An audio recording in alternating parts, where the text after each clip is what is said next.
Okay. I hereby like to call this meeting of the Hampshire County Board of Education to order today, September 25th at 6:31 p.m. I'd like to stand for the Pledge of Allegiance. I pledge allegiance to the flag of the United States of America and to the republic for which it stands, one nation under God, indivisible, with liberty and justice for all.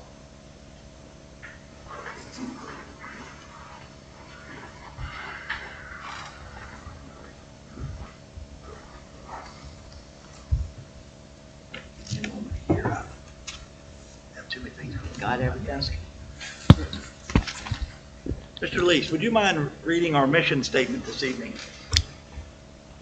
Yes, sir. Our mission statement: all Hampshire County students will make continuous progress toward mastering the essential curriculum and activity at their highest potential. Okay, thank you. If the superintendent would like to call roll. Yes, sir. At this time, Mr. Morgan, Present. Mr. Lease, Present. Mrs. Mongold, Present. Mrs. Poland, Present. Ms. Jeffries. Here. Mr. Collett is present as secretary. Okay. And Mr. Collett, you have a agenda Yes, sir. prepared for us? Yes, sir. The agenda that is presented is accurate. There are no changes, I don't believe. I suggest that the board approve the agenda as presented. I'll make that motion that we approve the agenda as presented. Okay, thank you. Do I have a second? Also, Okay, it's been properly moved and seconded. All those in favor signify by saying yes. Yes. yes. Agenda approved. Mr. Superintendent, do we have any speakers this evening? We do. It is going to be part of my superintendent's update. We can have them go ahead and go, or we can have them present now if you would like. I was thinking just for the flow of the meeting, let's go ahead and have them now. That's fine. So tonight, we have two people that are directors in our county office.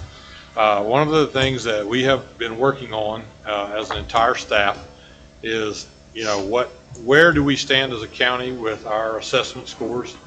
What does it look like as a whole? And at the same time, what are the things that we're attempting to do? They put a lot of work in, as well as the rest of our staff. We've met together several times, but the two curriculum directors, Mrs. Lips and Mrs. Stump, are here this evening to share those things with you. Our goal is to literally answer those two questions. It is not a long presentation, but we're doing a whole lot of stuff. And I will say, I got lots of compliments today from Mr. Kelly, from Mrs. Miller. The state superintendent didn't talk to me about that. We talked about something else, but just very much in passing, but they seem to be very happy with what we're trying to do. So we want to give you some details on that this evening, and I will turn it over to them. Go right ahead, ladies.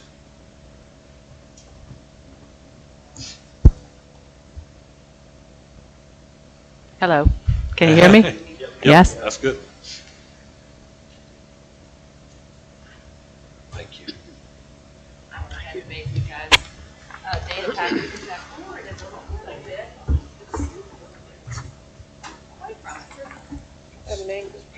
It doesn't help with getting old, we can't see. Right, I get you.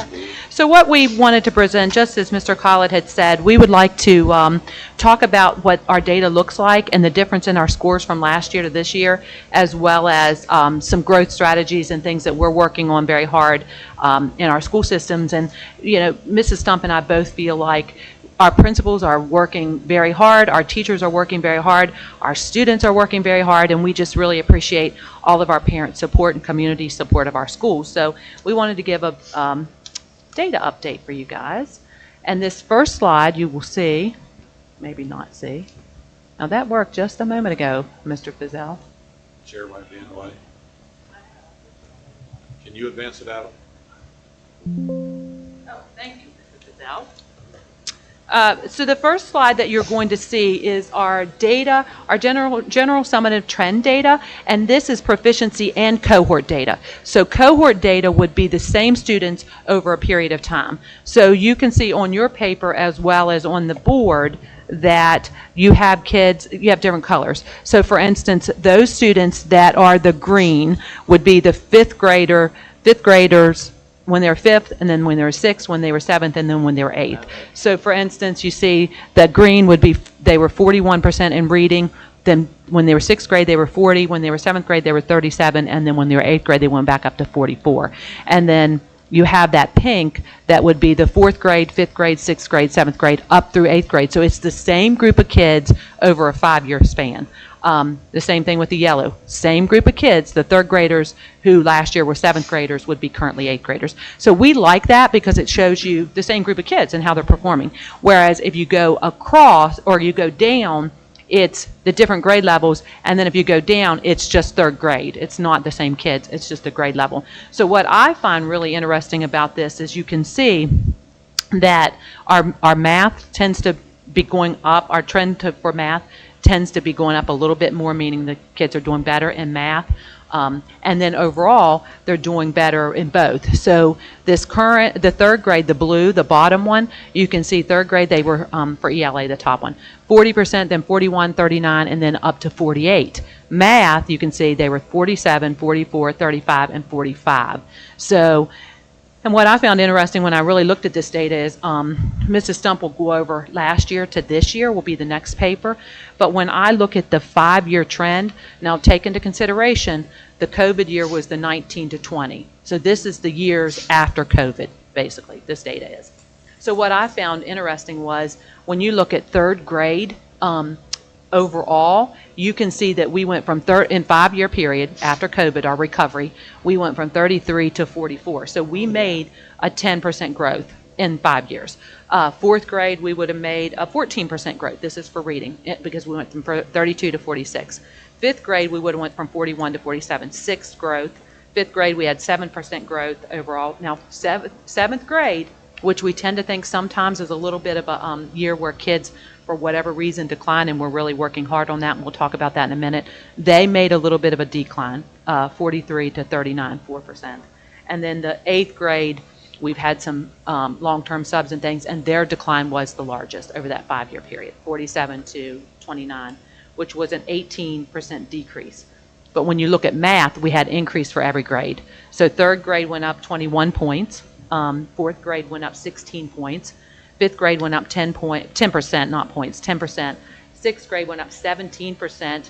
Seventh grade went up 8%, and eighth grade went up 7%. So anyway, those are just some things that we're looking at. We feel like traditionally third grade's very strong, sixth grade's very strong. Sometimes we have a little bit of a dip in fourth grade, and then sometimes seventh and eighth. So, but like I said, we really feel like everybody's working hard, and we really are excited about the 5-year growth that we've had.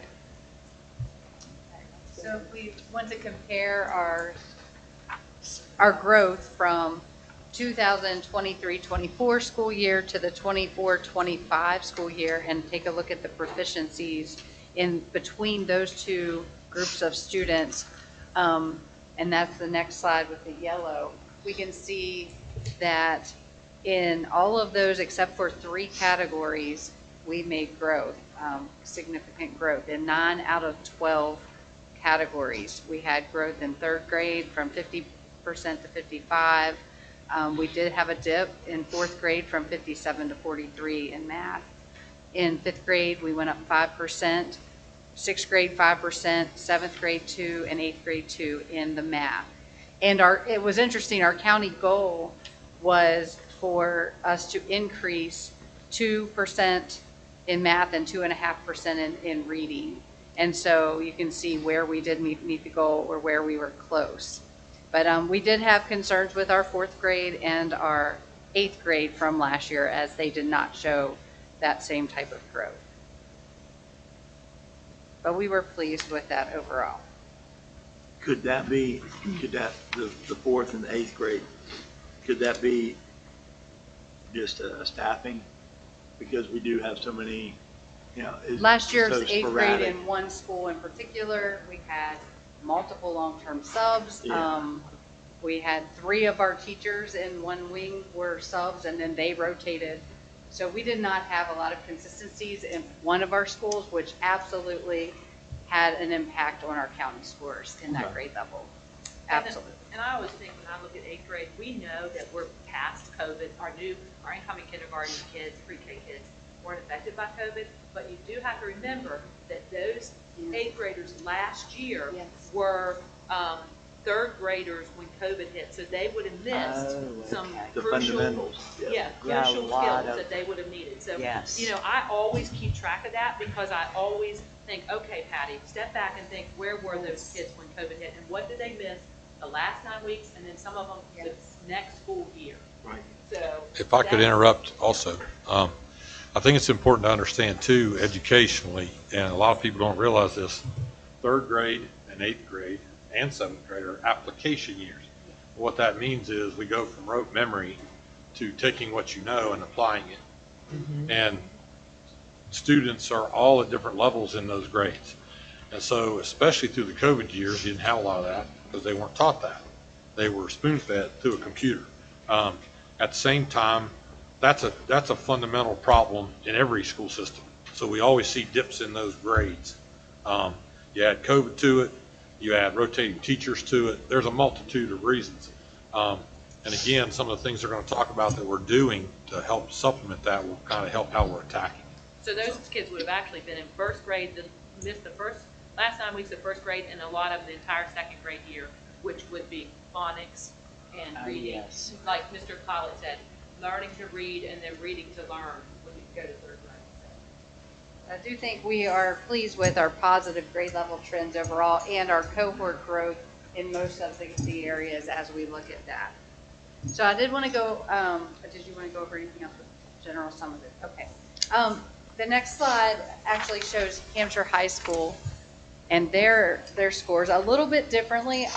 It makes more sense to me when I can see visually what's going on. So I wanted to point out that the first of all, the black line are the state scores in 9th grade, 10th grade, and then 11th grade as you go up that trend line. So 9th grade, you can see that they scored, and this is an average score for the state of West Virginia. Can you? Okay, so the average score in 9th grade was 800, 10th grade was 840, and 11th grade was 909 for the state of West Virginia. Our students, following the same group of students from their 9th grade year to the 10th grade year to the 11th grade SAT, are the seniors this year who took the SAT last year is the green line. So you can Okay. see where they started in 9th grade. They actually did start above the state average in 9th grade as a whole. Then they went down or kind of stayed kind of the same for a while in 10th grade, but then they had a very steep 87-point scale score growth from their own 10th grade year to the 11th grade year.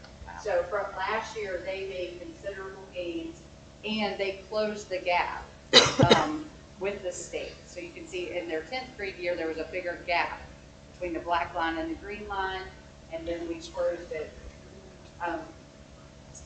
And I will say that last year's 11th grade class, this year's seniors, scored 19 points higher on average than the year before's group of 11th graders. So we are seeing really exciting things there. Our highest score, these are things I didn't really put on there, but our highest score was 1320, which is incredible. And we had 17 students who met the promise score of 1080 overall. And I will say, the one thing that is somewhat disheartening to look at on the screen or on your presentation is the Promise Scholarship up at the top, and that's a 1080. And that is our goal for anybody who is college bound to be able to get that Promise Scholarship. So we set the bar high at 1080. So you can see on average we're not there, but we definitely have students who are exceeding that goal as well. Okay, the next slide just talks about benchmark scores, as in whether they met both reading and writing and math, or they met one of them, or they didn't meet either. So So the green on the pie charts, that means there's that percentage of students, 11% in 11th grade, 18% in 10th grade, and 14% in 9th grade met both reading and writing and math state of West Virginia benchmark scores.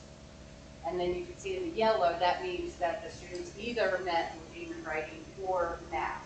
And I will say, in looking at the scores, typically it's reading and writing that they could meet and not math. And I did want to think about, Mr. Collett and I have been talking about the idea that a lot of the SAT skills that are tested are algebra skills.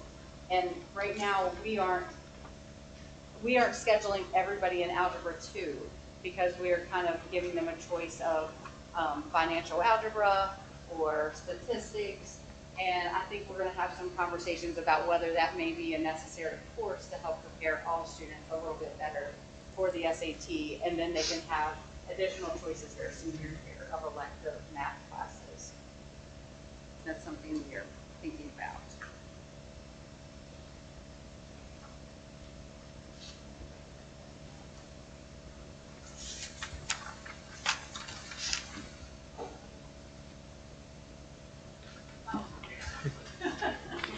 Just I one just click. wanted to say this next paper that you guys have that's not a slide is Hampshire County Summit data, the math data, which would look like this one.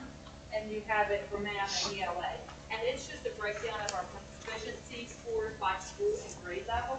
So you would have so you have total proficiency, but you also have, if you wanted to know how many kids scored exceed standards, meet standards, partially meets and does not meet. And it's the good thing about that you can really look at is we have less kids that are at the do not meet that are going to the partial meet, and then we have kids that meet.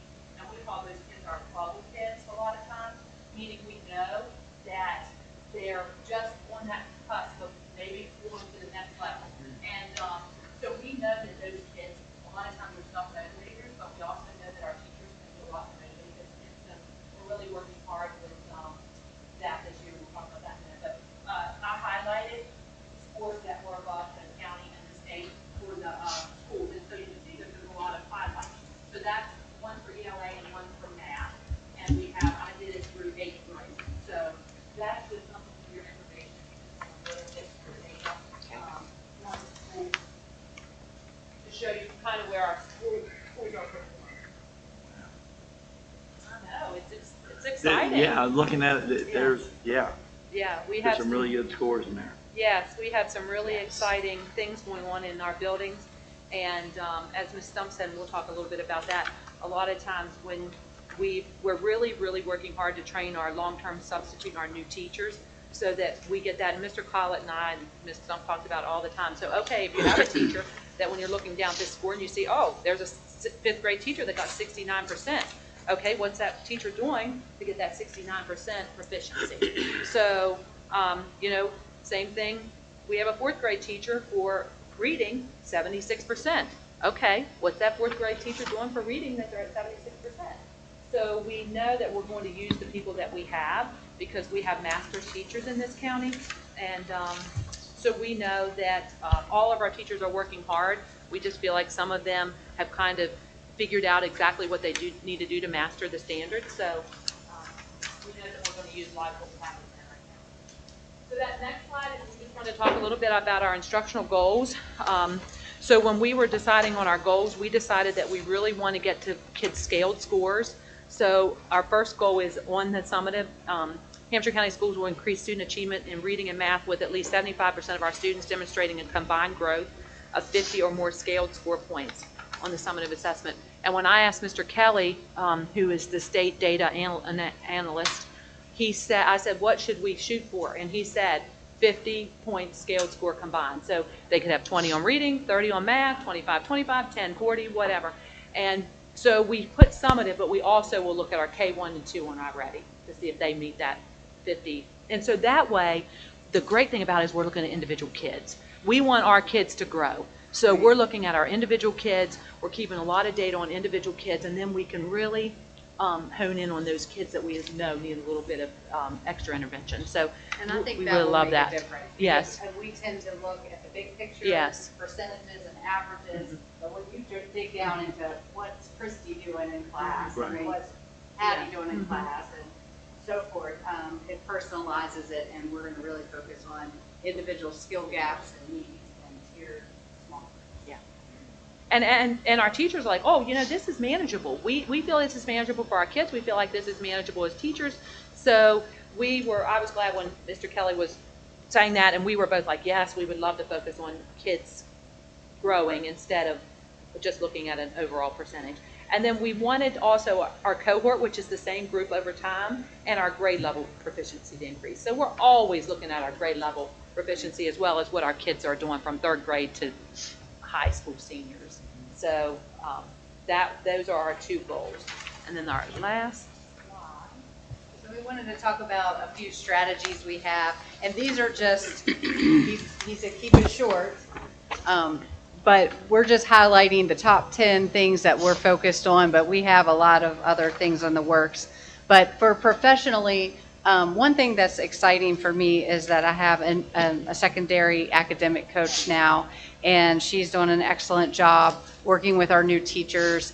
And across the board, we are really focused on trying to help the new teachers and the long-term subs get a good grasp of what they need to do and feel confident, build the skills, build the confidence, help them learn to plan lessons effectively, to look at student data, to help meet the needs of our students, as well as relationships and classroom management, which is sometimes a stumbling block for new teachers always.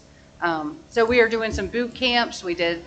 Patty and I led a new teacher academy in August. We led a boot camp with our coaches. In October, we'll have a next round of boot camp for new teachers. And then in the secondary, we're trying to put together a tiered coaching model where our new teachers get intensive support, and then there's some other teachers who might get targeted support if they have a need, and then everybody gets some universal overall support by the coach and like the professional learning meetings as well. And we feel like that this is one of the most important things that we're going to do to grow our teachers and long-term substitutes. Because just like Ms. Slocum says constantly, she'll look at that list of long-term substitutes, and out of that list, there's half of those probably that are going to want to be teachers. So if we can work with them as their subs, and I always say, my daughter went to WVU to be a teacher. She got into classrooms from the time she was a freshman at WVU until she was a senior in schools. Our people that are long-term substitute, they haven't been in schools. They're walking in off the street, and man, do they have a lot to offer because they have those life experiences. So we're grateful for them, but they haven't had the same training as Hannah's had. So we know if we can train these people up to have good classroom management, we're asking them to differentiate instruction. They don't know how to take attendance. Not their own fault because they're walking in from a different career. So we know that if we can train them up, it's going to open so many doors for our kids. So we've decided, and we've had some of the same long-term subs for 4 and 5 and 6 years. So I said this year, we've always done it, but this year we're really doing it with an intense focus. So we've done, as she said, we've met with them on August 20th. Christy and I met with them. We met with them on August 27th in a smaller group, and letting them also say, okay, I need support with this. I need to know how to do this with my kids. I need to know how to form my small groups. How do I do that? What skills do I do? So I think that that's going to really pay off for us in the long run. And we're getting more and more long-term substitutes that are then taking classes in our programs to be teachers, which is what we consider. One other focus that we've really decided to make a priority this year are focused classroom walkthroughs, where our principals have a goal of being in classrooms at least 5 a week and keeping data and giving teachers feedback on their professional practice. It started with us creating some very clear instructional goals for all classrooms in Hampshire County. Here's what we want to see. Here's what we think is evidence-based and research-based best practices. And so one of our big things at the beginning is making sure we have bell-to-bell instruction and we're not wasting instructional minutes at the beginning of class, at the end of class. And so we then took the instructional expectations and made a walkthrough and we put it in sections. And so for August, we just looked at, is your classroom set up and ready, and are we starting bell-to-bell instruction? And then the next time in September, we're looking, are we really getting into those content standards? And, you know, do we have high expectations for learning?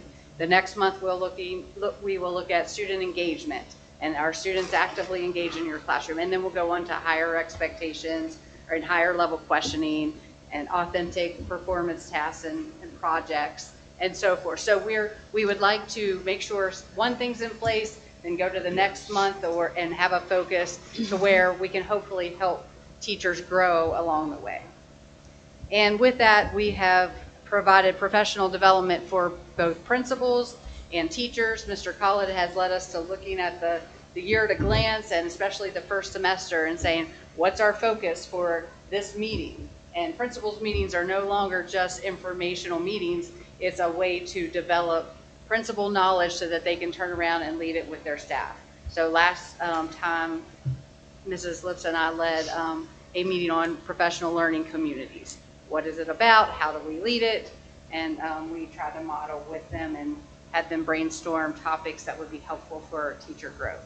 And if you guys haven't been in our schools, please go to our schools to see how hard our principals are working. They are working hard, and they are giving everything they have to the staff, to the kids, and so we can see that in their passion, and we are so very proud of them. So, you know, if you haven't been in our schools to meet our principals and see the great work they're doing with our teachers doing the same thing, you know, please get into those buildings. And the last thing for professional growth, we are really focused on our data. We presented some of it to you, but we are digging in from directors to principals to teachers to students, and then I know that students are leading some meetings with their parents, even especially at the elementary level, to show their data and be proud of their own numbers and their own growth and set goals. And so we're excited for that. But we're very data driven, and we've already taken the summative assessment as well as our I-Ready and benchmark that we took at the beginning and identified, like Mrs. Lipp said, who are the bubble students? What are the concepts that we were weak in last year in English and in math? We're looking at that now, and we will be having data conferences with our principals actually next week. So then we talked about our professional growth for our staff. We always want to talk about our great students in Hampshire County. For me, when I say go visit those schools, there's nothing better for me. We were in schools, we did school audits, and we were at Cape and Bridge Middle School, and we were at South Branch, and just to be in those classrooms and see what those kids are doing. We have the best, and I'm going to say this across the state, I hope people with the state department's listening to me, we have the best kids in Hampshire County. I'd put them against any kids in the state. They're kind, they have good character, they're hard workers, we know that. So I just love talking about kids. So what we're doing is just what we're doing, trying to really get our teachers to concentrate on what's happening in that whole group instruction, the core, because we know that what happens in the whole group instruction with all students is what's so very valuable, as well as the things that we're doing for the kids that struggle a little bit more. So we're really trying to get the tiered instruction so that we have kids facilitating some of their own learning, kids doing problem solving, kids going up and working with vertical whiteboards, and if we had time to gotten it ready, we might have had you guys up and doing some vertical whiteboards, and if Mr. Collett invites us back, we probably will do that with you. So get yourself ready with some math problems, Mr. Lee. So you never know what we're going to come up with.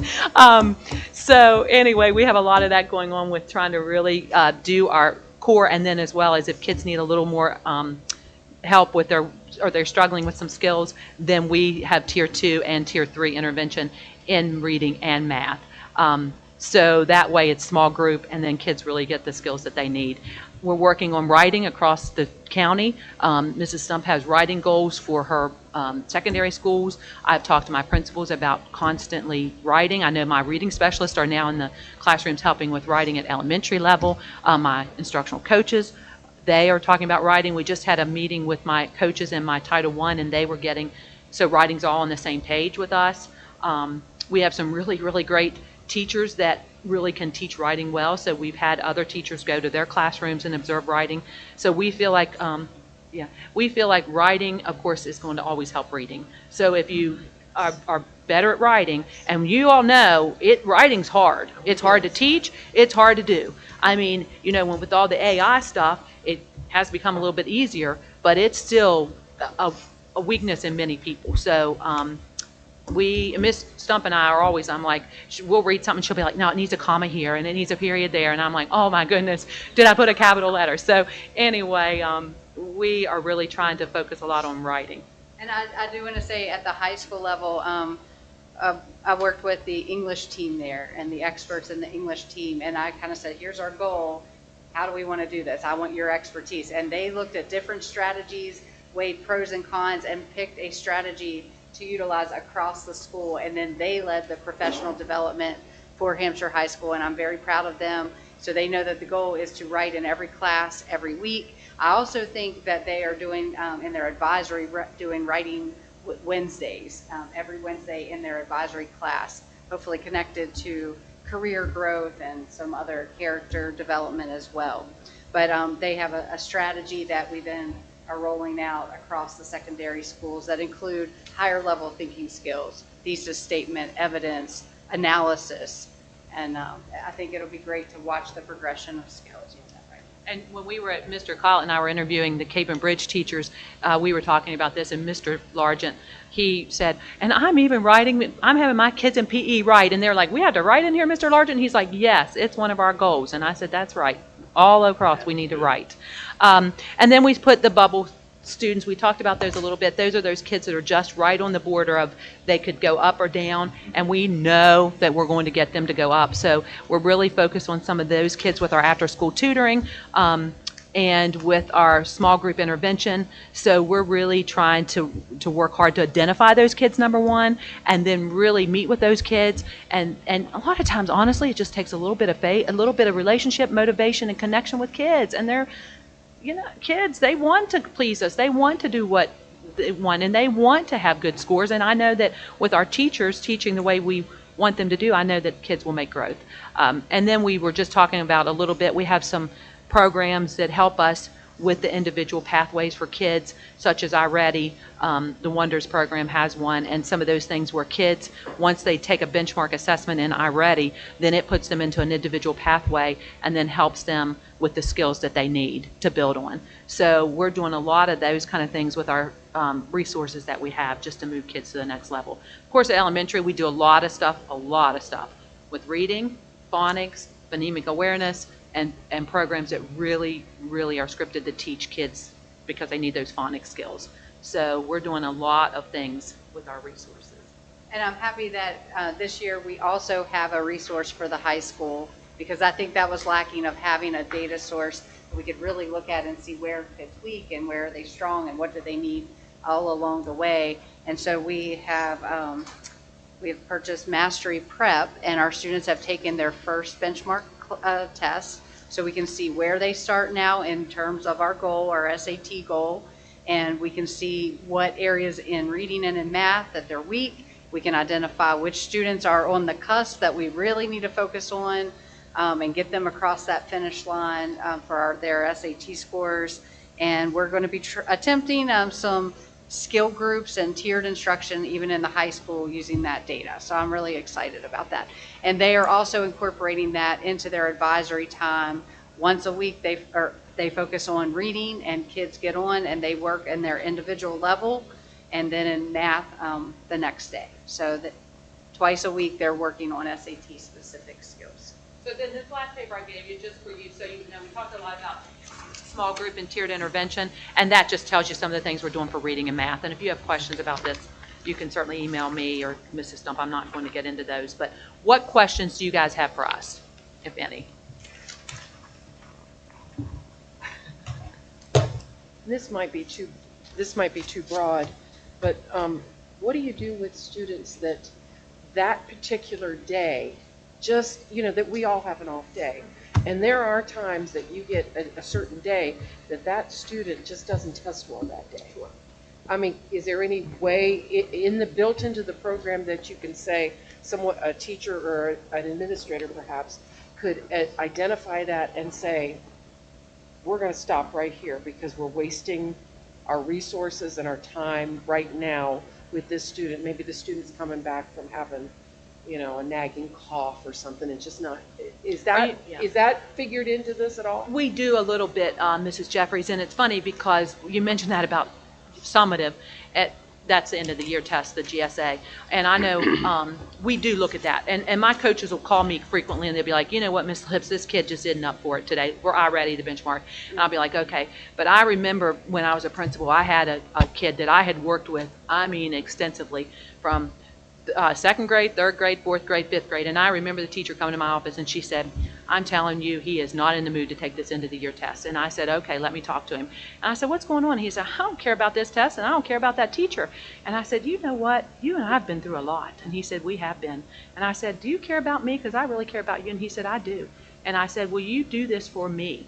For me, nobody else. And he said, yes. Now, that's not most kids. Right. Most kids are going to be like, for the principal, like, forget about it. But he was like, yeah, I will do it for you. So he did go. So I always say principals, be available, build relationships with kids, and there's usually somebody in that building that they really feel that with, so they could. But, if they're sick, obviously, we pause the test and have them do it the next day. But you have a good point, because some kids, they're not going to value this as much as you know how it is.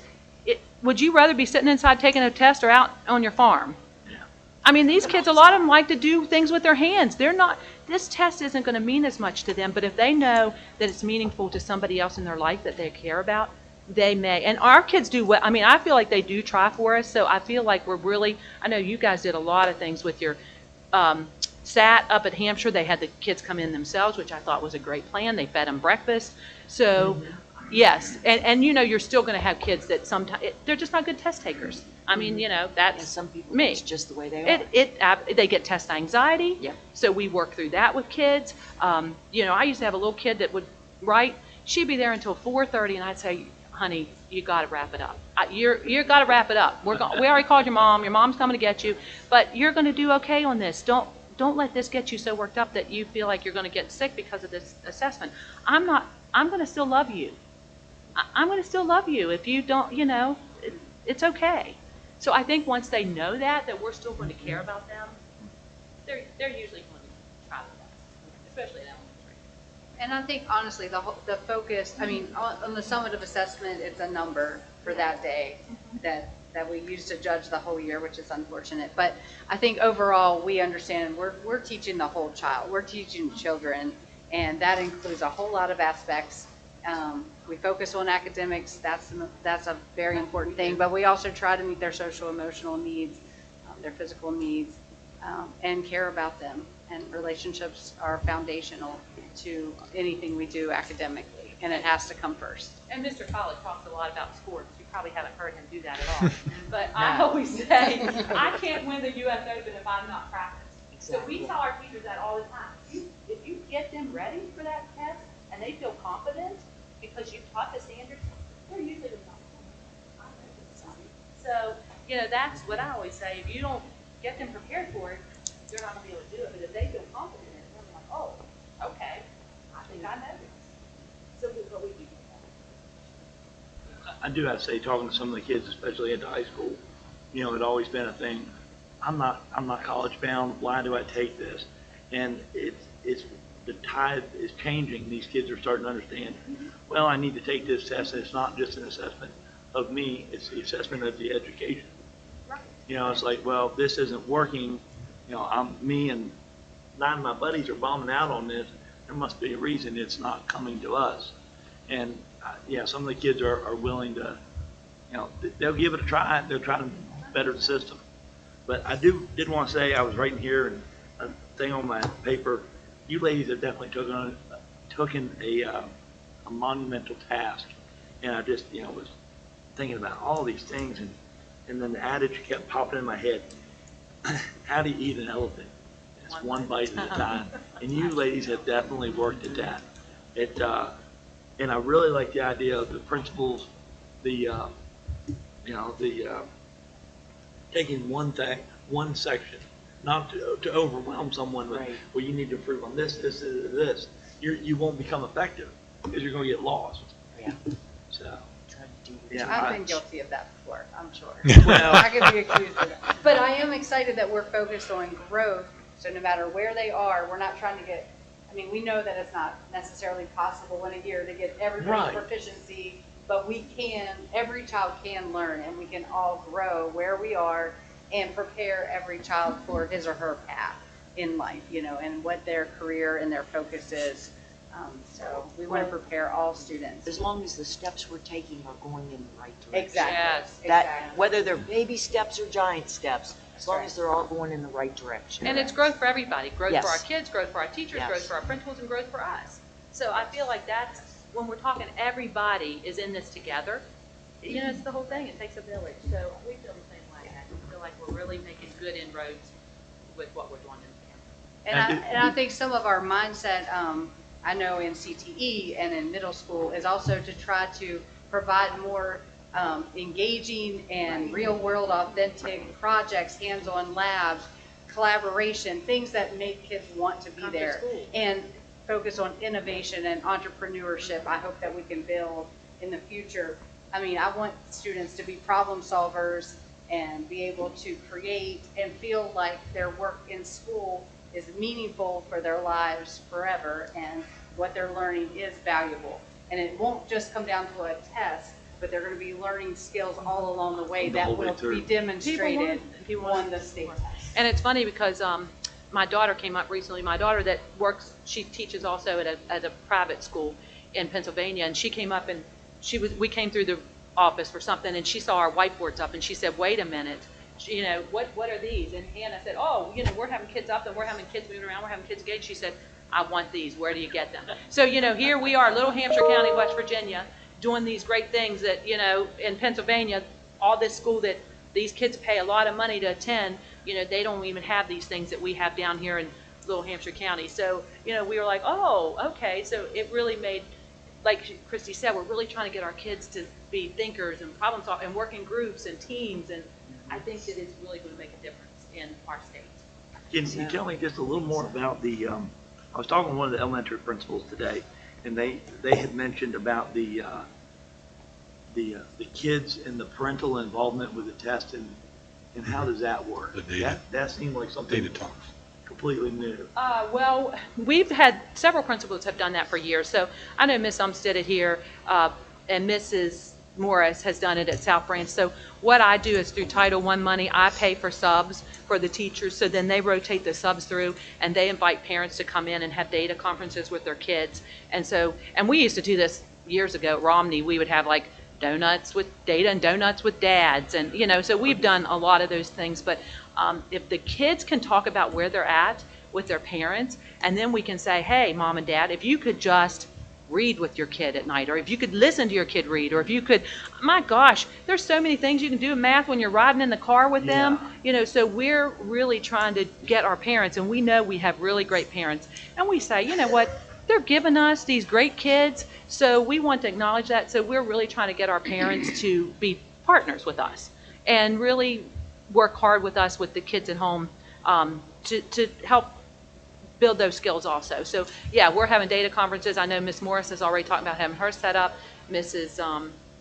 Allison McCormick down at the Windy Ridge has done it, and I know we do them in this time of year because we have our beginning of the year data, and then we, on one of those PD days in January, we do it again for our elementary schools. Okay. So we're really trying to do a lot of that to get our families involved with the learning of their kids, along with lots of other things. You talk to anybody, you know, this problem with education, oh, it's at home, you know, starts at home.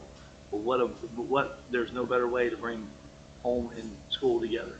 In a non-threatening way. We In a want to just, non-threatening- yeah, we in just a want to very help their con- kids. constructive Positive way. way. Yeah, we're not trying to, you know, say, go ahead and do you know what this is? And, that, and you know, Mr. Collett always says, don't be using these like abbreviations and three-letter, you know. So that's what we're trying to do, is be like, okay, parents, here's something really that you can do with your kids that'll make a big effect.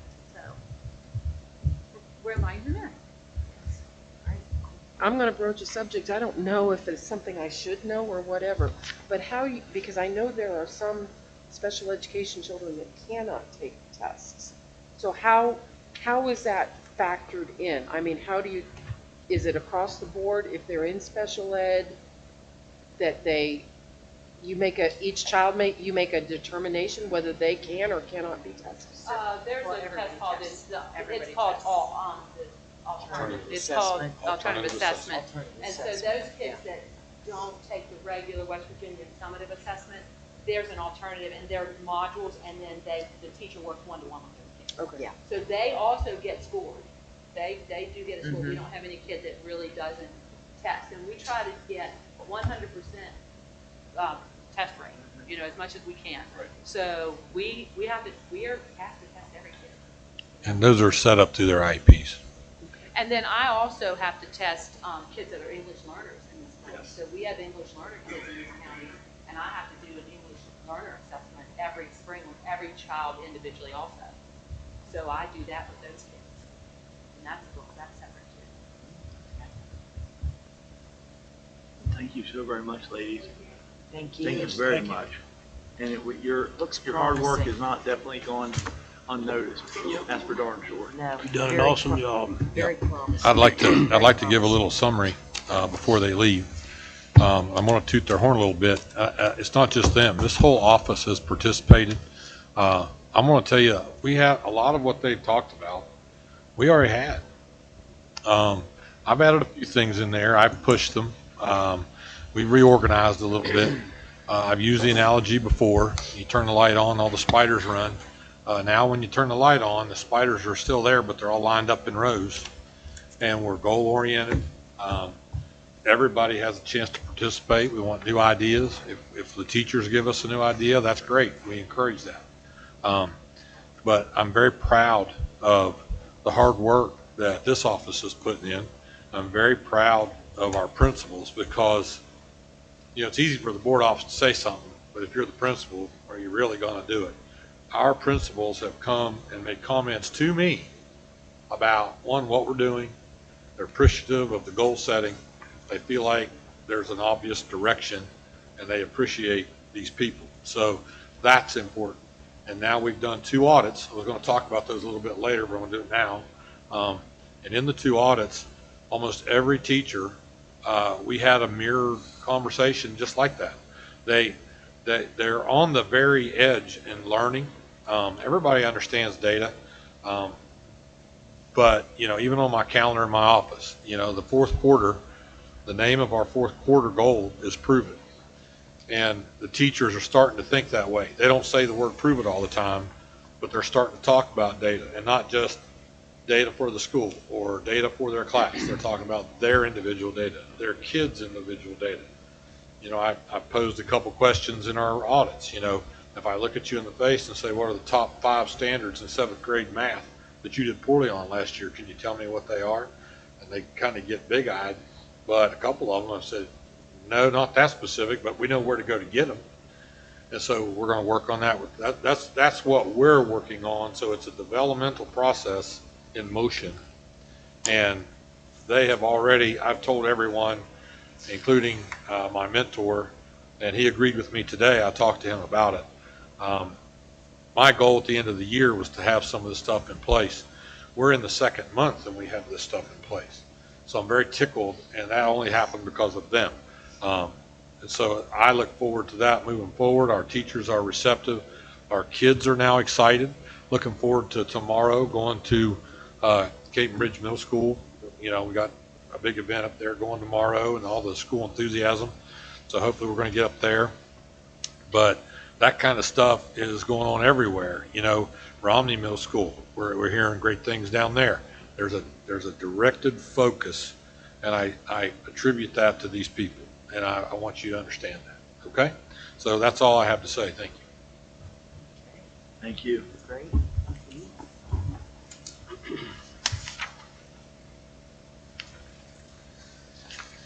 All right. Where are we at? Thank you. We've already done this. Thank you, guys.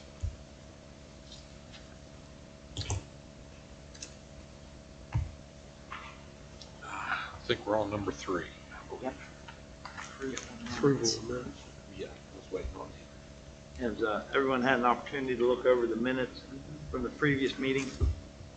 Yeah. Is there any corrections or points of the fix? If not, Do I have a motion and a second to approve them? I'll make a motion that we approve the minutes from the September 2nd, 2025 Board of Education meeting. Okay, and a second? Thank you. It's been properly moved and seconded. All those in favor signify by saying yes. Yes. Motion passed. Ms. Hott, the much waited, Go get him, Tiger. Yeah.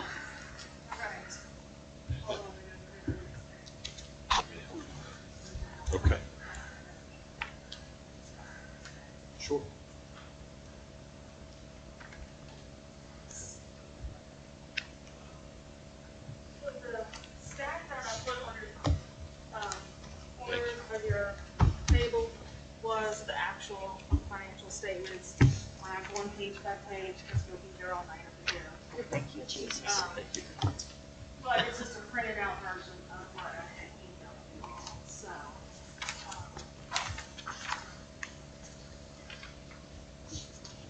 I'm just gonna tell you what's in there, and then you'll kind of just know what's in there. So the first part of it is the unaudited financial statements.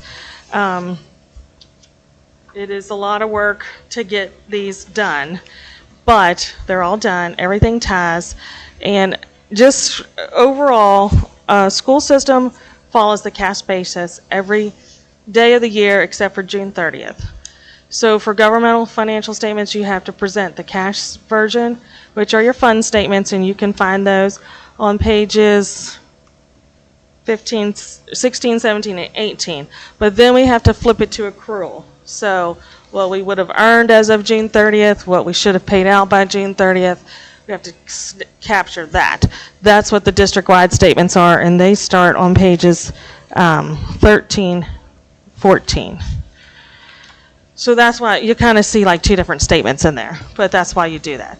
So we also are required to report every vendor we have that we pay greater than $250. This will be published in the review, but I also gave you who we paid less than $250 just for your all's information. We're required to do the supplemental schedule of debt, which of course we do have the bond still outstanding. The last year of payment on that is 2031. So we have a few more years on that. Then we're also required to do that supplemental schedule of expenditures, which lists all the board members, the superintendent, salaries, and then non-salary related items. The next thing in that packet is our assigned fund balance. And in order to set aside funds for any purpose, that last board meeting in June, we always vote on what happens if we have money that's above and beyond break even. So that's the same exact spreadsheet. The left column, of course, is what happened as of June 30th. With the accruals and things, some of those numbers, of course, changed. So this new $2,161,665.50 is the new assigned balance, and it looks like that. And then we do get, I do normally get a question on like the child nutrition transfers and how much did we put in there, et cetera, et cetera. So for historical purposes, I gave you this last sheet, which gives you those transfers. And $455,692 is what we put in to, oops, I'm supposed to say 25, in FY25. The years where we had zero, just keep in mind that was in the COVID year. We had a different reimbursement rate. We had a different way of feeding children, and that skewed all that data. So that's all that in a packet. And so then I have the little colorful handout that just focuses on the general fund, because the grants and stuff are pretty well self-driven. Fund 71 is now gone, fully spent as of September 30th. And of course, the bond construction fund is literally just for the bond activities. We're going to talk about that a little separately. So I just want to look at the general fund at a glance, and I'm sure it's going to trigger some questions, but the first page is just our revenues. This year we had $33.28 million of revenue, and it was up $315,000 from the year before. If you look at our categories, of course, the majority, 72% almost, comes from state aid and 26% from property tax, and everything else is less than 1%. which is scary that there's really no other funding streams at all to support anything that we're really doing. So the next page is just a visual of just that. So obviously the big purple category is our state aid dollars, because that's where the bulk of our dollars comes from. The next page is just a big category, and I like to see this one separate because everyone's always like, well, how much does it cost us for our staff? Well, 80.34% of our entire budget is gone towards salaries and benefits. The rest of the less than 20% goes towards everything else. So then the next page breaks it down even further. This is where I started being like, oh my goodness, this is where our dollars are going. And I told Ed earlier, I ran this report like 3 times because I was like, that can't be right. And I was like, oh, that's right. Like I literally ran 3 different reports to make sure that the one report I was running was reliable, because sometimes Weavis will do weird things. But if you look at FY25 in relation to FY24, you will see that in salaries and benefits alone, we spent $3.4 million more in 25 than 24. Now, no, we did not go out and hire 100 people. That's not what happened. But we have been relying on the ARP dollars to pay for all long-term subs, 31 people roughly. We paid for the majority of the secondary ed staff members that were not special ed or funded by something else. So we had shifted a lot of dollars into the ARP funds that September 30th of 24 hit us. And of course, everything had to come back to the general fund. And we knew that. But when you put it side by side like this, it's like, oh my gosh, like what happened? So that is a lot of what happened. Of course, health insurance rates have gone up drastically. When I first started, family coverage was like $5,000, the cost of the employer, not people. Now it's $19,987 a person if I pick family coverage. And so it's a lot. And so $500,000 of the benefits is literally just the health insurance increase from last year to this year because of the rates going up. Can I interrupt real quick, Oh, Denise? absolutely. I think that's important for us to understand and for the public to understand. You know, we talk about, you know, what does a teacher cost us on average? What does a service personnel cost us on average? That is not their salary. You have their salary, but you also have the insurance that we pay on them, not what they pay. We have, you know, all kinds of other different fees associated with an employee. So on average, what they always tell us to use is about $60,000 for a service personnel as a cost for the county, regardless of years. That's an average. For a professional, it's $80,000 a year. I'm sure every teacher and every service personnel that we have would like to earn that much money as a salary, but they don't. It's Probably getting closer to 90.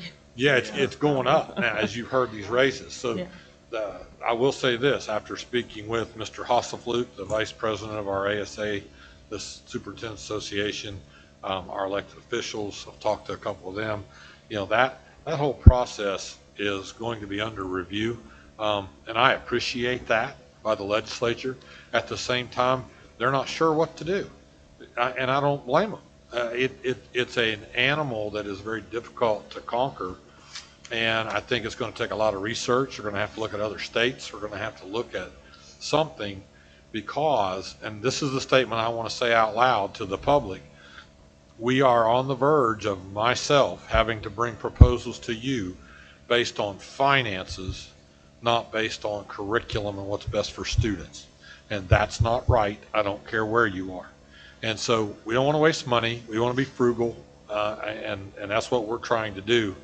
But the state as a whole is working towards that, and I appreciate that. But we're going to have to go a little faster because it's really tight. And so I just wanted to say that out loud. Thank you. Yeah, so then just looking at these different categories, you'll see contracted services, repairs, utilities, of course, went up $200,000. The supply line item, I triple checked because I'm like, wow. But in that supply line item, custodial supplies, if it had anything to do with COVID, so gloves, sanitation wipes, you name it, If it was anything that was considered cleaning and disinfecting, and I don't mean like mop heads, I mean like something to clean with, that went into ARP dollars and now is back in the general fund because there was a category that you could use funds for cleaning and disinfecting. So every technology supply we purchased in the last 4 years came out of ARP dollars that now hit the general fund. So there's different categories that we didn't really spend more than we have historically spent, but you do feel it in the general fund this year because we no longer have those ARP dollars. So what's happening right now is we're having to drill down on all kinds of things to be like, oh, we used to pay for that, but how can we keep paying for that? And we're going to really feel that in the next few months as we start digging deeper into 25 to 26. You'll see utilities went up. The bulk of that is electricity. Yes, we got rid of some buildings, but we also put some buildings on that the HVAC units aren't quite right yet. And I have units today running, and I'm waiting on a supply fan corner, whatever the case might be. So I've got people on the back end looking, engineers and things, trying to figure out how to help us bring these new buildings back into some kind of energy efficiency. But I mean, I've got some really big buildings right now that we added. And so there's some things we're going to have to look at even with some of that. But that is a line item that did starkingly go up as well. The rest of them are fairly reasonable. Capital outlay has to do with if we purchase something and it has greater than a year life, for GASB purposes, 87 and 96, so textbooks, it could be a textbook adoption. So last year we had some textbook adoptions that hit greater than 3 year or 1 year. This year I'm like, please don't do that because it creates a whole lot of work for me. So you have to record a proceed, you have to record an asset. So that's in that number, 590,000 is in last year's capital outlay number where you put it on both sides. So we've tried to be cognizant of if we're purchasing something, we can still adopt it for 6 years, but I can't have the cash outlay go out until the actual year of the purchase, the year we're actually using it. So I've tried to kind of control that a little bit. There wasn't anything I could do when that GASB came into effect to make that happen for FY24. So that's why some of that decreased. So just a snapshot of the general fund. We did have a balance at the end of last June of $4,095,370. Now, one night I woke up in the middle of the night thinking, I need to double check our cost centers for the ARP dollars because that expired in this fiscal year. And when I mean this, I mean 25. And I'm not sure I checked that yet. And sure enough, I hadn't. And there were $70-some thousand that was not coded correctly. So thankfully, when this started X years ago, I had my payroll person anytime because I knew something like was this going to happen. Thankfully, we thought far enough ahead that I had a cost center put on everything. So if the girls did after-school tutoring in any of their programs, we put a cost center on it so that I could pull that out of that system and know, oh, I didn't code that right. So fiscal year 22, 23, and 24, I looked at, reclassified everything, got us back to zero. It's all good. So when the feds decide they're going to pull that data, we will be good to go. But in doing that, I created some prior period adjustments that hit the general fund because ARP dollars incurred indirect costs. Some of it was child nutrition related, affected the child nutrition transfer, and you just name it. Like, some days I'd be like, I'm gonna work on this tomorrow because I need a little break. But it's perfect, and when they pull it, we will not be missing any pennies because I know it's right. So there was a prior period adjustment just to fix all of that, and that was the sum of all those fiscal years that affected just the general. Some affected the other funds, but this is just the general fund. We did spend this year $1.2 million more than we brought in FY25. So that brought our fund balance down to $2,899,512. So just red flag, spending more than you bring in is never a good thing. And we cannot keep doing that because if we do, then that fund balance is going to be below zero. And none of us want that to happen. And I will do everything I can to keep that from happening. But just keep in mind, we're not there yet, but we can't keep doing that or we're going to be there quickly because it goes quickly, as you can see. We do have some non-spendable funds, that $41,451, that is actually E-rate reimbursement that is a credit on our phone bills for our data lines that has not been spent yet as of June 30th. That can't obviously be spent on anything else because it's literally a credit on our data lines. Then we have where we need $1.7 million to balance this year's budget, meaning 26. And then we have some assignments for Step 7, curriculum, bus replacement, and outstanding POs. So we have an unassigned fund balance at June 30th of $696,395. Now, I caution us here in that in order to balance FY26's budget, I needed $1.7 million.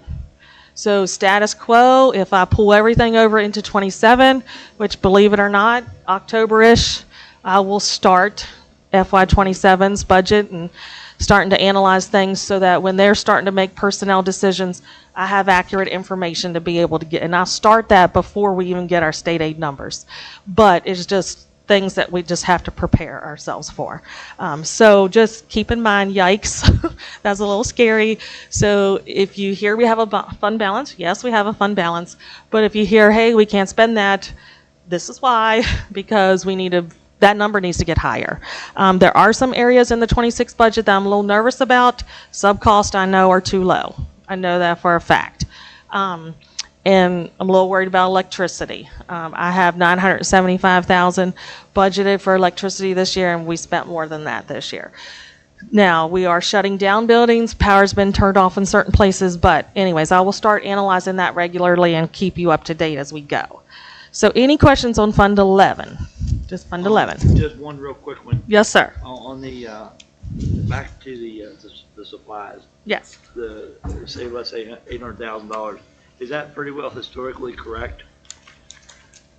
Is that where we're pretty much going to be at every year? Well, you're talking about supplies? Yeah. So in that line item is also textbooks. Textbook adoptions goes up and down. So if it's a reading or a math year, it's higher. If it's a year for pre-K or social studies or science, those are lower years. So that number will go up and down with the valleys depending on what you're purchasing. Okay. I did not drill down to actual individual expense line items to see that. That's okay. Yeah, yet. But if you want me to, I'll be happy to. Your supplies includes text. It does include textbooks, yes. That's $500,000. Yeah, it's a little better than $500,000. Yes, yes. Now, did I give you all a comparative? It's a white piece of paper with 25 with the categories. Yes, I did, right? Yes. Okay, so that information there in Kim's hand feeds into those categories on that template.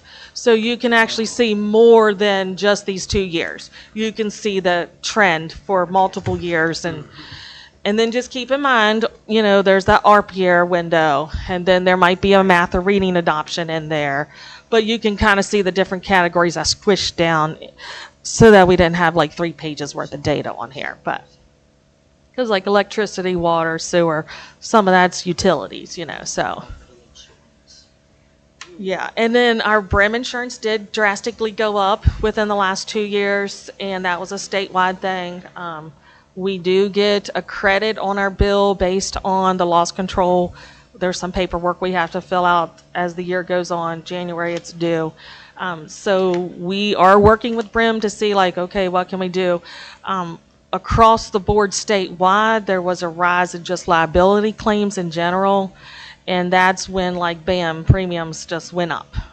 And that happened for all of us. So unfortunately, you will see a big skyrocket in the insurance premiums for BREM, property and liability both. So. And there's no way to get around BREM. I haven't figured out if there is, no. You can figure She it out. hasn't found it yet. Figured that one Brandon's out. like the fire marshal. If they're happy, kind of like mama. Mama's happy, we're all happy. Yeah. And they have been very nice. Like, if I have something on that questionnaire and I'm like, it affects our dollars, I'm going to make sure this gets done. And I'll call them and I'll be like, listen, I don't want this to hurt us. Can you please tell me blah, blah, blah. So they'll give me advice. They've even called us and done like, hey, we want to see this. We implement that. So I feel like we're doing what we can to make sure we get the lowest premium. But at the same token, just life in general happens overall. And like everything else, costs are going up. So sadly. Drug testing went down. Our drug testing went down. Yes, yes, it did. I see that if you look back from 21, but just for the public to know, the electricity. I mean, you go back to 21 and look what it was costing us, and look what it is today. Yes. I mean, and I know that from my own personal Yes. business. Yes. I mean, my Lord, electrics just went plumb out of Yes. sight. So I know, And I building know new things schools. like that. You just Yes. can't. They're out of your control. Yeah, you can't do nothing about it. You got to pay the electric bill whether or not you like it or you're going to do Yeah. that, one or the other. Yeah, and Yeah, building the new so- schools put all those meters on the new rate. Mhm. So I have a handful of schools that are still grandfathered under the old rate, like this building, for example. So unfortunately, the bill that has the higher rate is now a bigger bill than the bill that had the lower rates because of when those meters went in. And so unfortunately, it's starting to like teeter like the But more our three expensive new ones. schools, they should be more efficient, shouldn't they? They should mean, be. When I get our shouldn't they HVAC be units When working we get properly, things going right. I'm hoping more- so, yes. More efficient, but on a new rate. They're on a higher Well, rate. I mean, they Meter should taller. be, So Yeah. it all- they Are should they be a little bit, demand I thought that's Eventually, They're how demand meters, yeah. they were built, was to be more efficient as far as efficiency goes.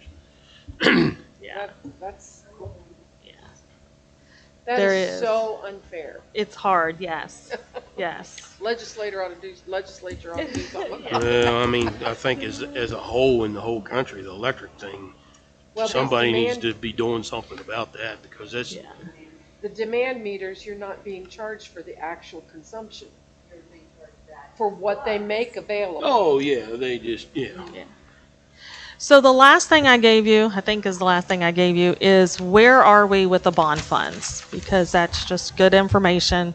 And so the legal size piece of paper is a snapshot of all the projects that we have. At the very top, you will see that the bond project has $66,729,918.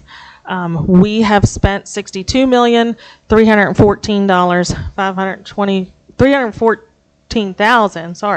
$524,524. So we're getting there. And my accounts payable person and I will be cheering when this one goes away because this is a lot of work to perfect. But it is a blessing, and so it's worth it. But we are getting near the end of those bond funds. We do, of course, had the $27.5 million bond. We have received, as of June 30th, $30 million of the SBA funds. There was a little snafu in that I'm like, none of this is making sense. If you look to the far right column where I have that $4,624,000 on the side, you had to kind of move your head to the side. Like, I kept telling the SBA, I've told Mitch, the architects, like, I just don't get it. Like, I know I haven't gone over budget. I know I have said no to a lot of stuff, but I don't understand why I don't have any money. Like, something is wrong. So, this started in January 2025. I've started having these conversations with people. So 2 Sundays ago, I'm sitting here working, and I'm like, I need to check the SBA reimbursement. And so I checked the SBA reimbursement. And long story short, we received a $24 million grant at the inception of our projects. If you remember, we passed this bond during COVID. We did the bid for Central Elementary School, AKA Windy Ridge, prior to price increases. North and West both were in that limbo. They weren't quite ready to be bid at the time. And the SBA had made the decision that they weren't going to fund any new projects because everyone's projects that were being bid were skyrocketing and no one was going to be able to meet what they had said they were going to do because they weren't going to have enough money. So we ended up getting 2 supplemental grants, not just one. So our total went from $24 million to $551,114. So we've been floating this like I've been just going to town, knowing I'm staying within budget, not understanding why this isn't working. Well, it turns out that the SBA had not been reimbursing us. They didn't adjust our rate for those 2 supplemental grants. So that money actually hit our bank account today. So it has now flipped us back to the good. I called the bank to let them know it was coming. It'll be wired to them locally tomorrow. But so that $5,497,416.39 is now officially in our account to reimburse us. We did about 50 some requisitions to the SBA that we probably wouldn't have had to do, because at requisition 234 we would have drawn down all of our funds once they readjusted our rates. We made it to like 289. So good news is that money's officially here. So now I don't have negatives in this. It's a negative as of June 30th, because at June 30th it was still negative. But that is now no longer negative as of today. And that makes me breathe when the bid for the demolition for Romney Elementary and the abatement, we had a pre-bid meeting on that yesterday, and those bids are coming in on October 28th. So on that first board meeting in November, barring the architects and whoever's reviewing all that feel comfortable for that, we'll have a recommendation for that. I do not have any crystal ball to know if the 700, well, really I have 657,000. I don't know if that's going to be plus minus. I have no way of knowing that until we get those numbers on October 28th. We did have 4 different individual companies show up yesterday for that. So this is just a snapshot. You'll see on the far right what is left as of June 30th on all of those actual projects, the gym at Caton Bridge, HHS renovations, demolition, and then the other is where the bond premium went in, as well as any interest that we've earned on those funds since inception of the bond. So that's what's in those categories. So once we're finished with the 3 schools, the 10th month walkthroughs start in October. I think our first one is October 23rd. The other 2 are November, December timeframe. There's a couple things I think we still have to do, and we still have some outstanding. I think only one of the 3 entities, I think we've released their final payment. So we still have some bills that have to come out of there. But, barring the bids for the demolition, hopefully there'll be some funds in there that we'll be able to come to you to say, like, okay, how do we have to spend this? We have to spend it the way the bond call was written, so we'll have to go back to the bond call, pull that out. We did put verbiage in there that gives you all the authority once all of the prior projects are done and we've done what we said we were going to do, then you have the authority to make a decision where any extra funds might go. So we kind of have to wait for the bond demolition to see where we are. So any questions on any of that or anything I might not have said? The debt service fund, if you look at that, does have $2 million. I think it's right around $2,035,000. What that fund is when we make our payments and then Hampshire County sends our taxes to the West Virginia Municipal Bond Commission. They're the ones who are making our bond payments. So what we're going to see is as that accumulates, that rate is going to come down. So every year when we levy our taxes, that rate is adjusted accordingly to what's at the bond commission, what needs to be paid in June. And so you will see that rate fluctuate between now and 2031 to accommodate for that growth. So while it looks like it's money in there, really it's going to get adjusted down because they don't let that number get too high. They will make sure it covers this year's premium payment, and then they will adjust it accordingly when levy time comes so that we don't take too much from our taxpayers, if that makes sense. Mm-hmm. Any questions? Up here on the 27,499,524, it says 85% of the bond proceeds must be spent by 3 years of receipt. Yes. So what does that mean? I mean, is that part of? That's from my knowledge. So if you do not spend your bond proceeds in the first 3 years, then there's tax arbitration requirements that I have to follow. Okay. So that number is my target. Okay. And we have met that target. But I documented that so that I would know okay, we've met that target, but that's what that means. So there are arbitrage requirements, so basically we're holding taxpayer dollars and not spending it in the timely manner. Then I have other formulas that I have to apply, but thankfully we did not have to do that. But I left that on there just because, I was just curious what that, yes, what that was. because So that is an important number at the time that I calculated that, so. over the 3 years, when would that have started, that amount? When did we hit 20-some million? Yeah. Was that when we Um, built the new schools?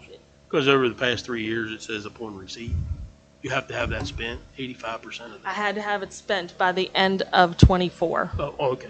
Oh, Yeah. okay. Okay. Because 21, 22, 23. Okay. 21, 23. Oh, okay. So that had to be already taken care of. It's already taken care of, yes, Yeah, yes, yes, before yes. Yeah, but I left that on there because for bond purposes, like this is like a permanent. Yes. So then I have one of these sheets that is a snapshot in time. I save it in the audit file for FY25 4, 3, 2, 1, so that there's always a snapshot of just what happened that fiscal year. And then this has already been transferred into 26, so I can keep it up to date for what's happening right now, if that makes sense. Yep, I understand. Yep. All right, all good? All good. All right, thank you, guys. I'm glad you're doing this. Thank you, thank you, thank you, thank you, thank you, Denise, for all your hard work and Yes. dedication. Yes. Cannot say that enough. I mean, I run a small business, but my Lord, them figures are. Well, I wanted to add I one. condone you do a Yeah. fantastic job. I wanted to add, so that right at $5 million when we thought we weren't going to get that, you know, in the position that I'm in now, you try to control what comes out of your mouth and when to be a little aggressive. On the day that we figured that out, I didn't have to say a word. I sat and listened to Denise talk on the phone, and I didn't say a word till the very end. And when the other people on the other end started to stutter, I knew we were in good shape. So they said they were going to go look at it, and I said, thank you, please do. I don't have $5 million. That's all I said. She took care of it. And so I'll go back to a statement I made earlier in the evening. If Denise isn't happy, none of us are happy. So Amen. we're very happy that she's happy at the moment. I'm very proud of her efforts, and I'll say it out loud. I told her not to come to work tomorrow. She deserves a day off. Good.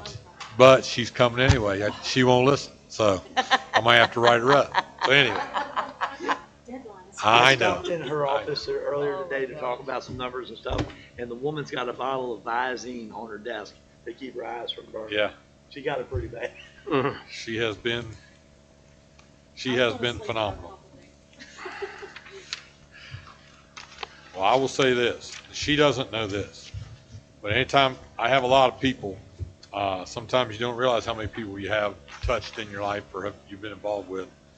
And just like where we were at today, we were at the superintendent's conference today, and they encourage us to bring directors as long as, I like to bring them when it's applicable. Today was a lot about data and curriculum, and so that's why they were with me. I had 4 people ask me how Denise was, and I said, she's okay, but she's tired, but she's doing a great job. And every one of them said a version of, she's golden, you need to take care of her. And I agree completely, so Amen. thank you. Amen, honey.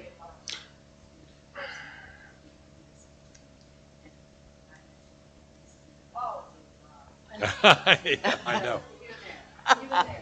I mean, just to be able to break all this down, I'm looking through this, and I'll look through it later on, but just to be able to break it down and give you a number on every little Everything. Yeah, Most of detail. it's in her head right now. Detail. yeah, I mean, it's, until she starts a new one. Yeah, So a Right. new set of information. Yes. I mean, it's just, it's unreal. I Okay. wouldn't want your job, I'm gonna tell you that. Oh, my God. Ain't no way. No.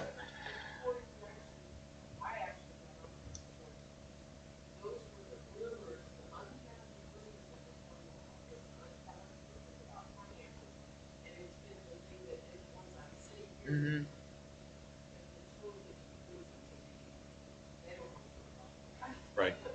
in. Well, and I wanted to, when we were talking, when you guys were looking at your pie charts and looking at that, I think that as we were talking about tax dollars too, I think it's important for the public to know, yes, you pay taxes, but all your taxes don't sit here. They go to Charleston. Right. And then that money then is redispersed out based on things like October 2nd, student population. Yeah. It's not based on how many teachers I have, it's based on how many kids we have. So we're trying everything we can to keep our kids here at minimum through October 2nd. We want them to stay all the time, but we don't want them to go out prior to that date because it affects our funding. And so those are the types of things I think that the public doesn't understand. There are set monies that you can only use for certain things. There are monies that we can move sometimes, but you have to validate all that. And that's that documentation that Mr. Lease is talking about. So this is a gigantic job that takes a lot more. I mean, Denise has a great staff. I mean, she's got people that work under her too. And each one of them are overwhelmed with work.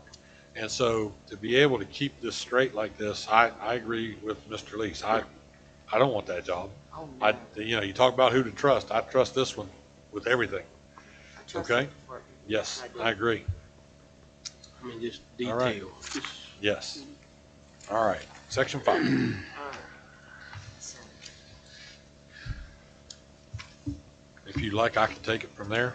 I've recommended to the board that the members approve the consent agenda items for finance as proposed. We have bills to be paid. We have budget revisions, transfers, and of course, the treasurer's report, which we've gone over. So there are no changes, I don't believe. Is that correct? Okay, thank you. Do I have a motion to approve consent agenda items A? I'll make that motion that we approve consent agenda A. And do I have a following second? Thank you. All those in favor signify by saying aye. Aye. Motion passed. I see that we do have one school item to address too. Yes, we have, In lieu of- I'm sorry. In lieu. Yeah, we have an in lieu application, and basically those dates were worked prior to already, out of necessity. And now there is a situation with this employee that I deemed appropriate, and they've asked to have their in lieu of application approved, and I'm recommending to you that we do that. Those are not done often, and we don't encourage them, but in a situation that we're in, I think this is appropriate. Do I have a motion to accept? I'll make that motion to accept it. Thank you, Mr. Lees. And a second. I'll second it. Thank you, Ms. Bowman. All those in favor signify by saying yes. Yes. Motion passed. And thirdly, we have not a whole lot on, but we do, on a good bit on personnel. Yeah, well, we do, but we don't. Yeah. It's this Yeah. time of the year, so it's not like the previous ones. Mm-hmm. If you look under section 1, especially R, that's a positive. We have a few more people applying to be substitute teachers, which is a positive. That is a positive for an important reason. So we had Mrs. Slocum and I had a meeting with Mr. I forgot his name now, our certification expert, Charleston, and, we had a report due. I want to give Ms. Slocum a little bit of kudos. There was a report, and we had, I want to say it was over 200 issues on the report. And so they called and talked with us, and it was a filing error that we were not aware of. It's how you document it. Ms. Slocum emailed me on a Friday afternoon at 5 o'clock and said, don't worry about this, I'll be in tomorrow on a Saturday. She worked several hours on Saturday, several hours on Sunday, did the corrections to the filing that the state had asked us to do. And, we were on the verge of being put on a watch list because of it. It's one of those kind of things. We got done. He was extremely happy. He wanted it by Wednesday. We had it on his desk at 8 a.m. on Monday morning. So Pam did that, and I did not help her. She did it all. Her and Amy worked on that together. But most of it was Mrs. Slocum. So with that, he was so excited that he called and wanted to schedule a time to go over with us how to do this differently, why it was a problem, and how it won't be a problem in the future. And he was extremely positive and appreciative of us, and we gave him some suggestions that he thought was great.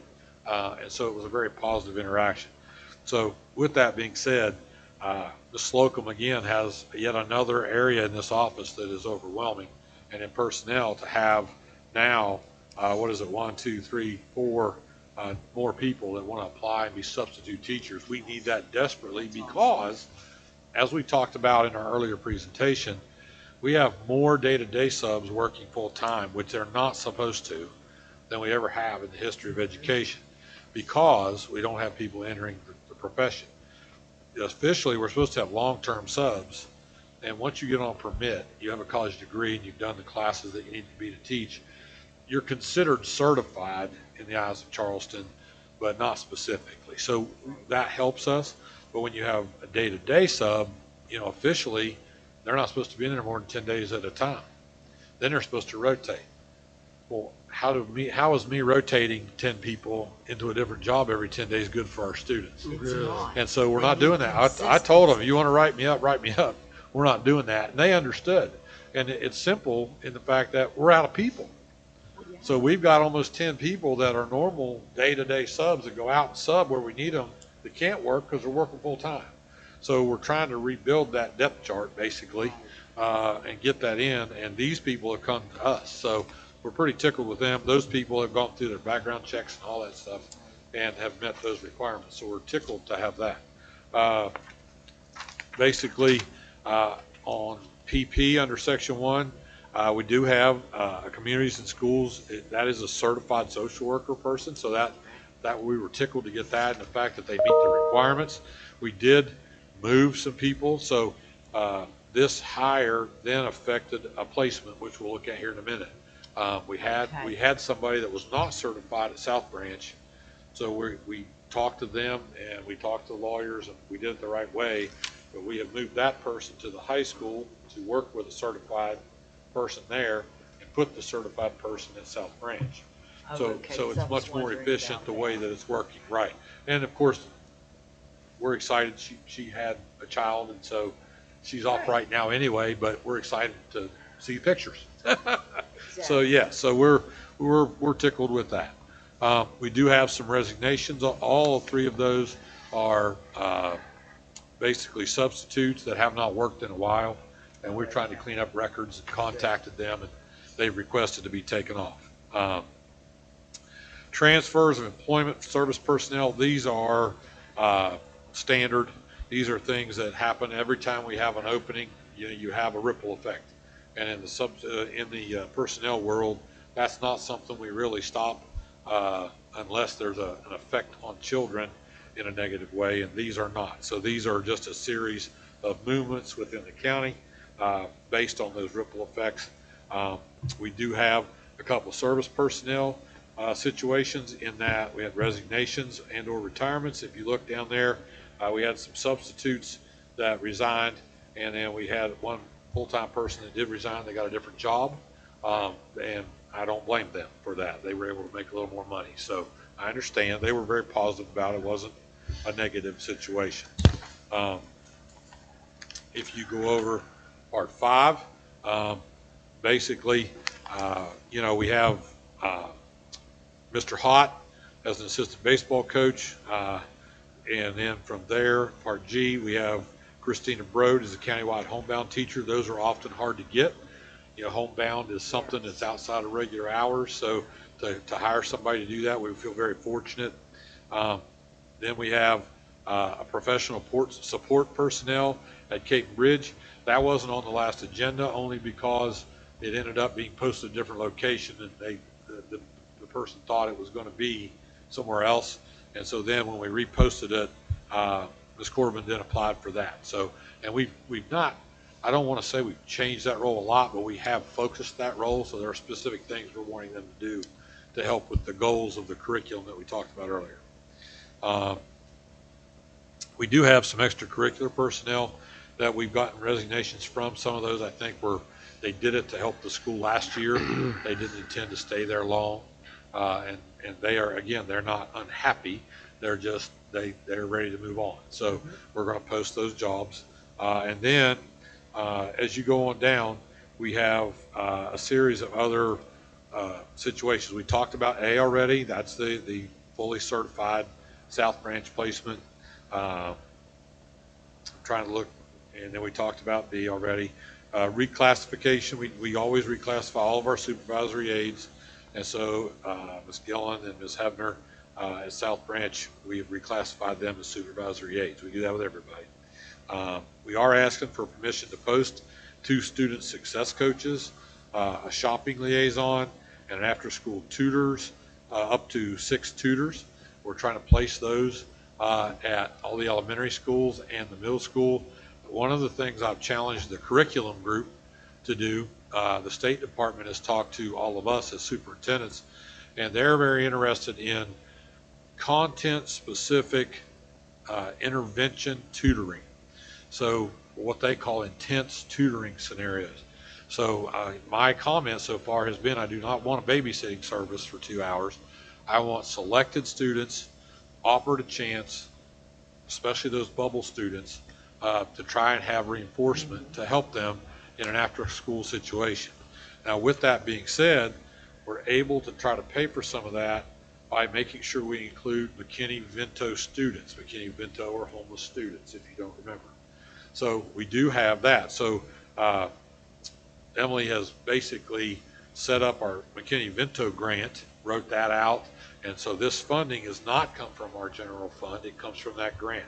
So all those people will all be hired in that situation and help us then further our cause. We can have other students come to that tutoring other than McKinney-Vento students, but they have to come too. So that's one of the things our academic coaches are doing, identifying those bubble students, getting ready to make contact with parents, get this set up. And now, you know, that's not going to start immediately. I want it to be closer towards May. So probably, I'm assuming, either a week or 2 possibly before Christmas, but after that, everything will be in the springtime as that reinforcement. All right. Obviously, we have permission to post a transportation aid. Those are often hard to find. Approve the observation clinical experience request for Alexis Cooper. She's going to get those in her class, but we wanted to make sure you knew that was going on. The stepping stone resources for board certified behavior analyst or BCBA service from $60 per hour to $65. We felt that was the most appropriate funding way. We talked about several different ways to fund that, but we felt that was our most effective and efficient way to keep that person. Those, we cannot find those. So she's doing a lot of work that's helping us. So we wanted to make sure and keep her. Approve the contract services of Christy Riggleman to provide vision instruction. It's up to $80 per hour. I talked to Ms. Slocum. You know, I was concerned about how much that was. She said it's actually not that many hours per month, but we've had an uptick in vision limited or non-vision students. And so we need her services more now than we have in the past. So again, it won't be more than a few hours probably per month, but we need her to do that. That's the only way we can provide that service. Can I ask on that one? Yes, sir. And I'm going to, I think I'm going to sit back and punt and kick this hornet's nest, and I don't mean to. Right. But wouldn't this cost be more effective to be burdened by the West Virginia School for Deaf and Blind? Yes. Either way, we'd have to pay it and supplement their service, and that was higher. This is direct with her, and we were able to work that out. We looked at several different ways to try to fund that. The schools for deaf and blind, if they do it, we got to ship them down there, so then they're missing academics. You know, if we can get her to come into school and the amount of time that she has to spend with them is not, you know, it's not 3 days a week. Okay. You know, it's one student for an hour, you know, once a month to go over that kind of thing. So it's not, like I was saying, Okay. So yeah, it's not okay. intensive hours where we're paying, you know, $3,000 a month. Yeah. It's Right. not that. It's very Okay. few hours per month that she would be working, but it's intense per child as needed. And she sets that up per child based on what they need. Does that make sense? Yeah, Okay, yeah, okay. All right. And I retract. that's okay. After that, We do have a couple FMLA applications at I and J, and those are both deemed appropriate. Talked with Mrs. Slocum about that. And then on number 8, those are all, once again, a number or a series of volunteers, and all of them have met the criteria to be able to work. So unless you have a question on one of those, that list is up to date. And I present that to you for your approval. Well, Superintendent Collins, I definitely appreciate you going through that Sure. line by line. There's not much on here, but then there is. Just like That's you right. said, it's a Yeah. lot of movement. It's not like August, but it's still a No. lot. But there's a lot. Do we have any further discussion? If not, I'll entertain a motion to approve the consent agenda items, letter C. Letter C. Oh, Yeah, oh, yeah, oh, letter oh, C. oh, oh. Okay, I make the motion that we approve the consent agenda items, under section C. Okay, and do we have a second? Thank you. All those in favor signify by saying yes. Yes. Motion passed.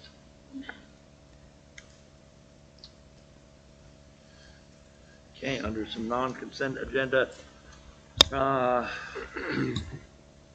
items, Yeah, we have the unaudited financial statements for the fiscal year ending June 30, 2025. well, I will very willfully make that motion to approve the financial statements.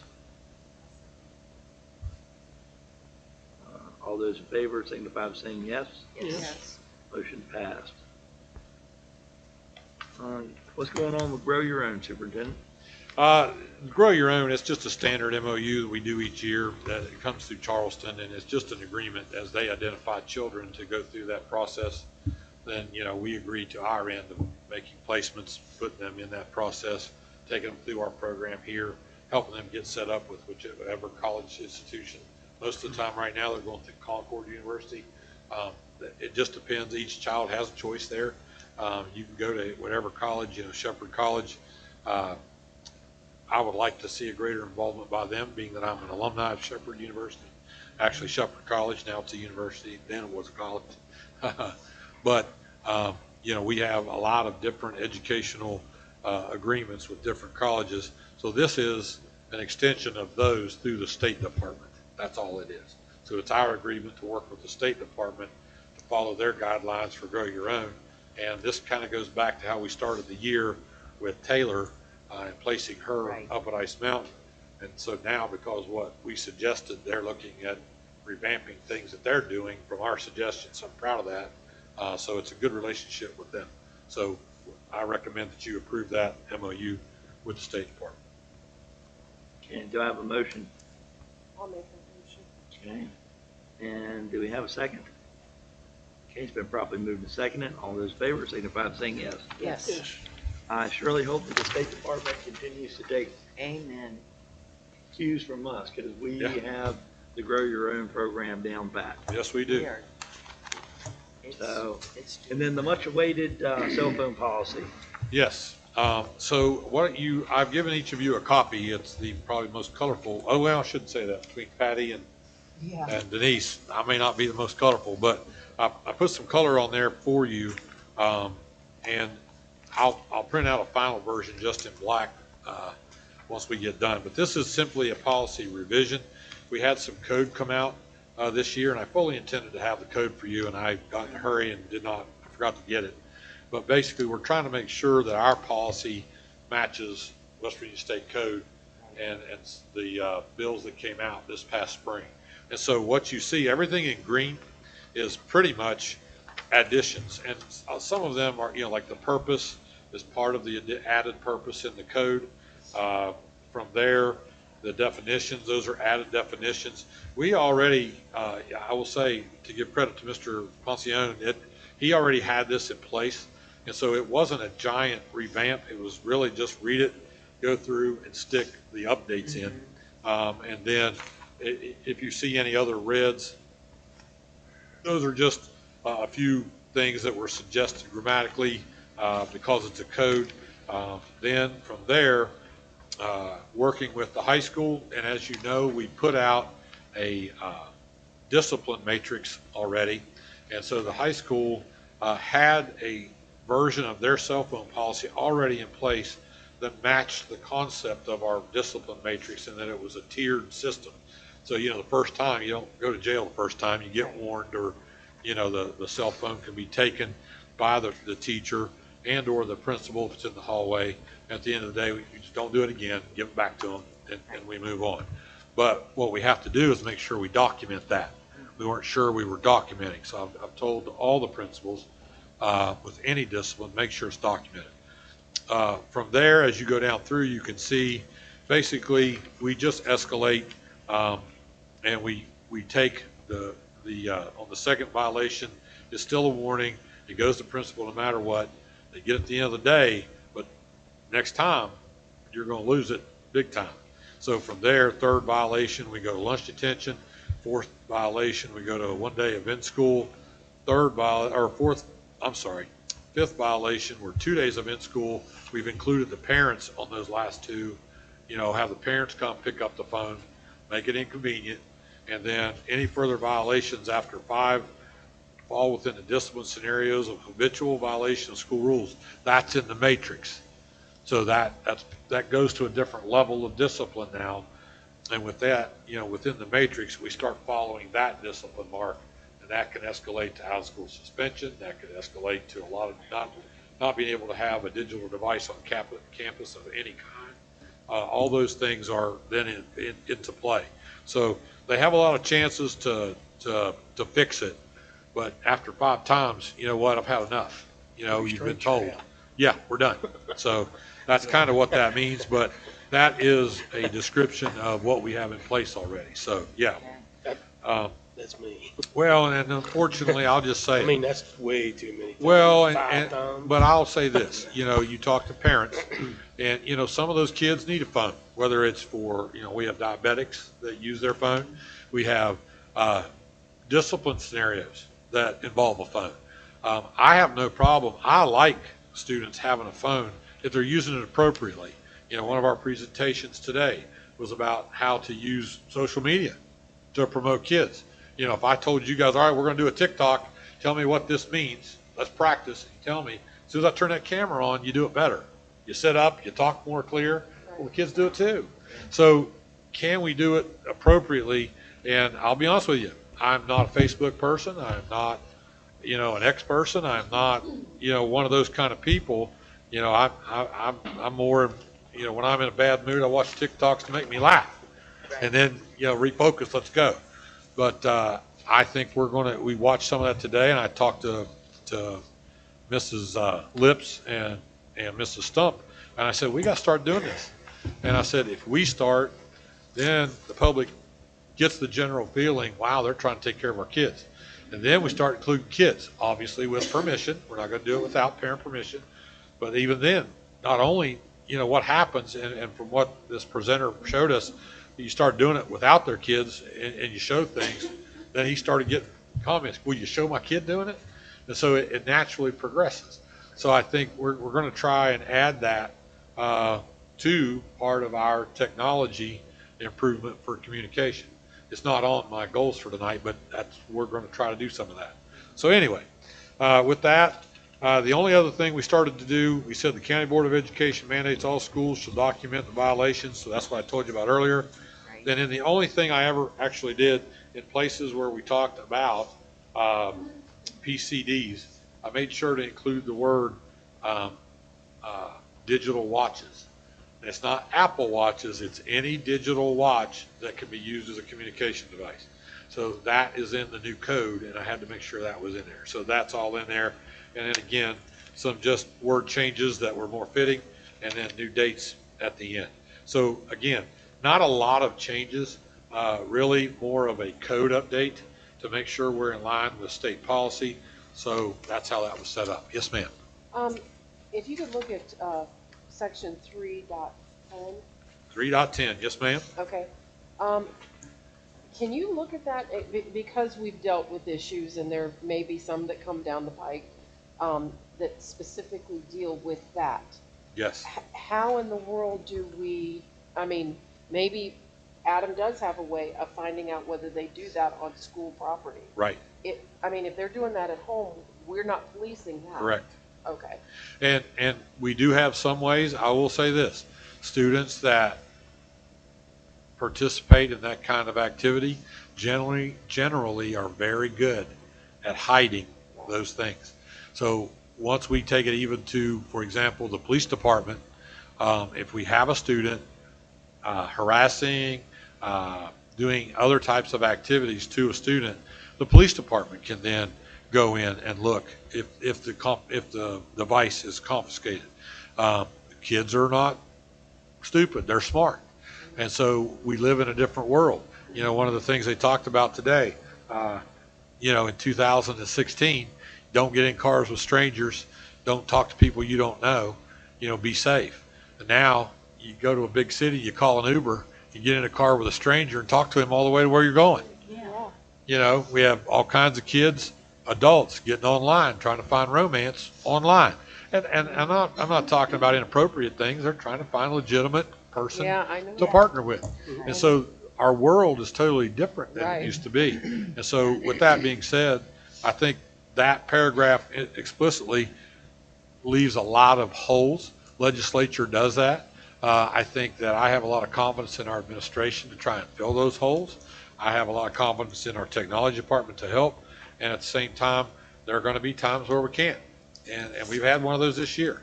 We've had a few presentations. It's not really happening in our buildings, but it's very hard to find who's putting some of those things out. So those things are under investigation. But I think that paragraph is there to give us a baseline, and then every case will probably be individual in nature, and we have to look at ways to try and deal with that. But very good question. Okay? Other than that, any other questions, concerns, anything you'd like to look at? Just one quick question for clarity. Sure. We approved this, does this, and I'm not sure exactly how the other schools' cell phone policy is, but if it exceeds this, they'll continue to stay with the policy they have, won't they? I don't understand what you mean if it exceeds this. Yeah, If it goes past 5? no, for example, like, I know I think the high school's no sight, no sound.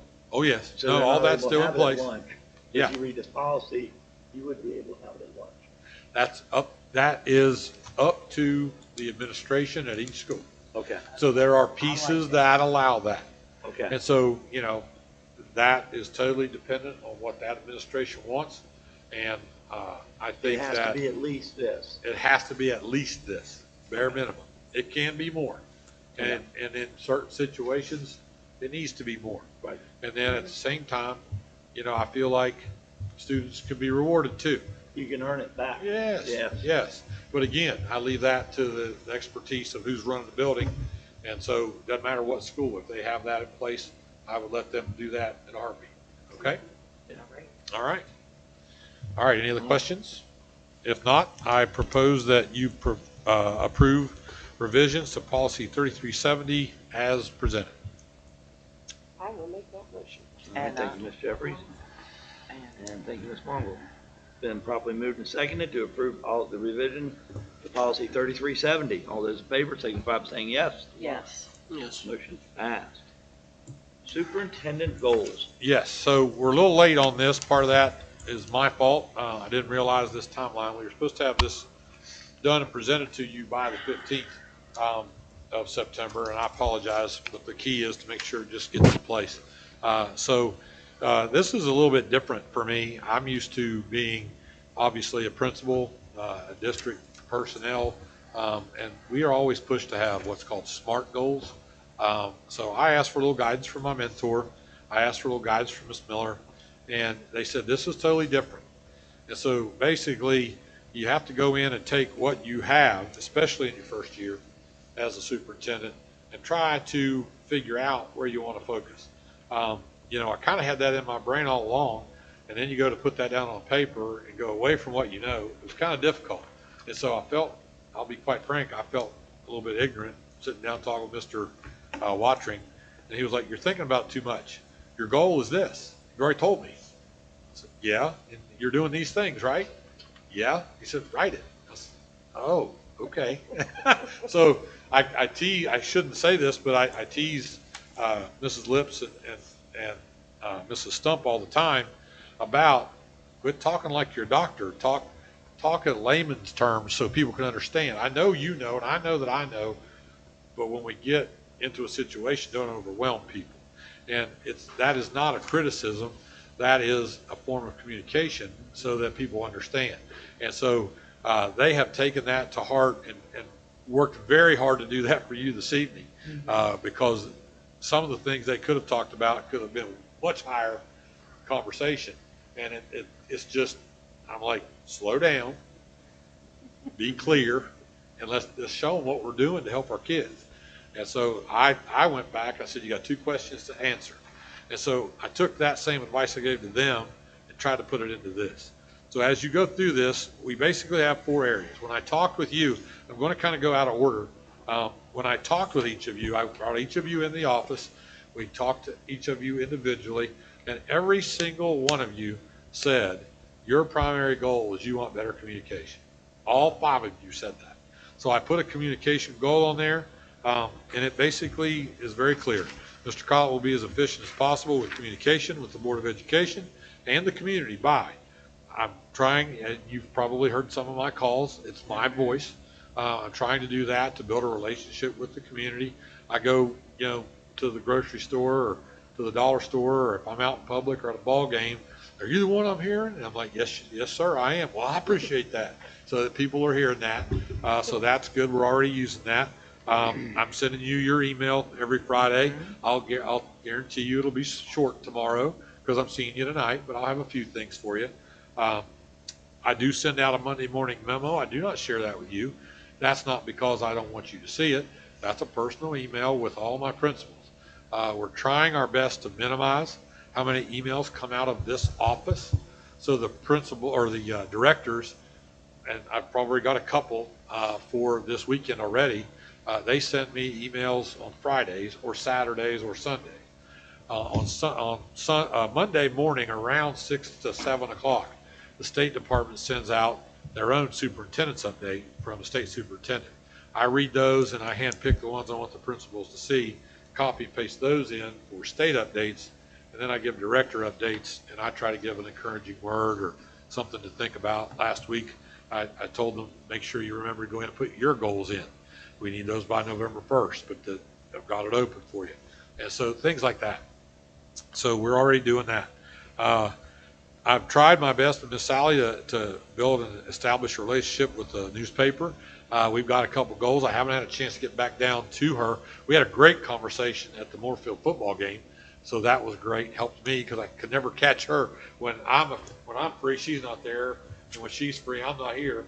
So I want to get with her, but we're looking at even doing maybe a monthly letter from the superintendent, putting in the paper, just about things like we talk about here with a little more detail. Not a lot, but enough to help the public learn a little bit more and help them understand your role, because I know how this works with my wife being on the board in Randolph County. Things happen and you take a lot of blame, and sometimes you have anything to do with it. So we're going to try to do that in a positive way, but not with giant articles, something small, but something to help the public relate to us. Then, of course, we're using text right now and phone calls, and Mr. Morgan has been great. And we did have one time I was trying to get a hold of him, couldn't get him. So then I got Miss Poland, and that worked. Then in the middle, he called. So we got everybody out. But that seems to be going well when we have a problem. And then working with the technology department to help publish information for immediate release on our Facebook page. And those are things, we just did that this afternoon with some information from the State Department. And we are looking at some things with our Facebook and our website, trying to do some things that we're being asked to do at the state level. And so trying to update that. And then one of the things, like I said, I'm going to start using some social media. You got to have tough chin. Sometimes you do that. I want to ask people not to give negative comments. We're trying to be fun, and we're trying to, I'll be quite frank, I want the parents and the children and the teachers and staff to love school. and I don't mean to slam any individual person or group, but we've legislated ourselves to death at the federal and state level in some ways, and a lot of those things cause us not to enjoy school. I mean, our kids can't even put salt on their food at lunch. I understand what the rule is, but we're trying, Emily's been trying to find approved seasonings that we can set out for kids to use. We've had kids already thank us for that. So little things like that to make us really enjoy school more. That's what we're trying to do. So those are my communication goals. Obviously, academics, you heard tonight, several of the things on there we already have put in motion. Hiring academic coaches using our night model, which I brought with me. Implementing a consistent writing strategy, which I pushed our director to do early when I first got here, and we've done that. The teachers are all talking about that. Effective use of multiple forms of data. We've started that. They already have somewhat of an idea. They've been looking at data for a couple years. But if you don't know what to do with data, you're not quite sure how deep to go, how good is it? So that's kind of the difference. Where are we specifically going? What specific data are we looking at? And basically, how's it changing our instruction? That's what we're really worried about. New teacher and long-term substitute intensive support and training. We're doing more of that than we ever have. So that's hopefully going to make a big difference. Focused and immediate response classroom walkthrough formats. I typed that up myself. Both curriculum directors and Adam helped us to create the questions. A lot of credit to Patty and especially Mrs. Stump. But we got those together. I typed it up and gave it to Adam. And that is an efficient system as we go through and look at specific things. When the principal hits submit, it sends it to a location to document for data collection, but it also sends it straight to the teacher automatically. So the teacher, the moment it is submitted, gets a copy of the walkthrough so they know what the principal saw in their room. We had, at both schools, they talked about how good that was and it was helpful. So that's a good thing. And then we've begun our school audits. One of my update things that I was going to tell you about. Go ahead and do it now. We've restructured them a little bit. There's 7 different topics we really want to focus on. But if you talk about either number 3 or number 6, you talk about all the rest. And it's all about instruction.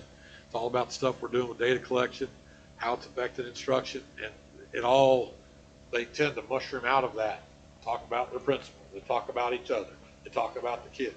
They talk about being safe. They talk about the parents and how involved they are. Well, those are all the other questions. So that's kind of how we've gone through that.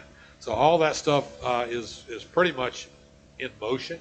I'll be able to report it to you better. I'm hoping at the end of the year those numbers are going to reflect that. Attendance, I'll be right up front. Emily is really working her tail off. We're working with everybody at each school, especially even at the high school. We're talking with Mr. Stewart. They already have a lot of awards in place. Some of the things that they're doing, though, and I'll use parking as an example. I said, if it doesn't affect attendance, if it doesn't affect discipline, and it doesn't affect academics, why are we doing it? Tie those things to it. So everything from scheduling to parking in the school parking lot, all those things are being tied to attendance in some fashion. So now we're looking at better and more appropriate awards, especially for the high school. And so I've given them some ideas. They're chewing on that right now. It's a little bit more than they're used to. But with the support that we get from our community, I think we can make that even better. The nice thing is, in 2 audits, we walk around and look at chronic absenteeism, which is way, way down compared to this time last year at the 2 schools we've audited. And then, well, it's at all of them because we pull that data before we go. But then at the same time, our average daily attendance rate, like right now, we have teams, and I'm only using Cape Bridge Middle only because we did the audit there. But the teams are fighting with each other to make sure they have the highest attendance rate. And almost every team is like 94, 95% attendance. 2 of them are 96. So those are huge numbers. So if we can, that usually doesn't maintain. You get to November and hunting season. I'm growing a beard for a reason. So I get it. But if we can, again, if we make those kids love school, they're going to want to come. And that's what we're trying to do. And so that's good. But anyway, I'm not going to read through all of those. Targeted intervention, best practices that were given. the student success coaches and everyday counts initiative to improve attendance. All those things have been put in place to improve attendance. And then finally, discipline. Obviously, our big thing has been that matrix. I'll be up front and tell you, my goal was to have that in place probably by April. I sat down, threw it out. Everybody kind of, we brainstormed as a directors group. It took us a couple weeks. I got a sample from where we had started this in Upshur County, so big kudos to my directors and the superintendent in Upshur County for starting that. When I was there, I wanted to address special ed in it. I wanted to make sure we had interventions listed in it, like specific things you can do to help. And then we wanted to make it specific per grade level, which that was one of the things that was started in Upshur. And so when I presented that, my goal was to have the matrix done. If you haven't, I showed that to you earlier, and you guys looked through it, and I wanted you to know what was going on. But to make it clear to the public, that booklet is full of interventions, worksheets for the staff, checklists for the principal. I mean, all kinds of documents that can be used to try and help them navigate discipline and be more consistent, and at the same time, how to handle Senate Bill 199 when we have an exclusion from class. So all that is already put together. I've already dished it out to a couple other counties. They've wanted to see it, to use it as a resource, and so we're happy to do that. But the biggest thing we're doing now, we have a couple very young principals, and so they call a lot, and we want them to do that if they're not sure. We're encouraging them, but they're starting to get the hang of it. My first couple calls, well, when this happens, what should I do with this? I said, well, first of all, are they special ed? Yes, then you need to check the IP. Second of all, what does the matrix say? Oh, yeah.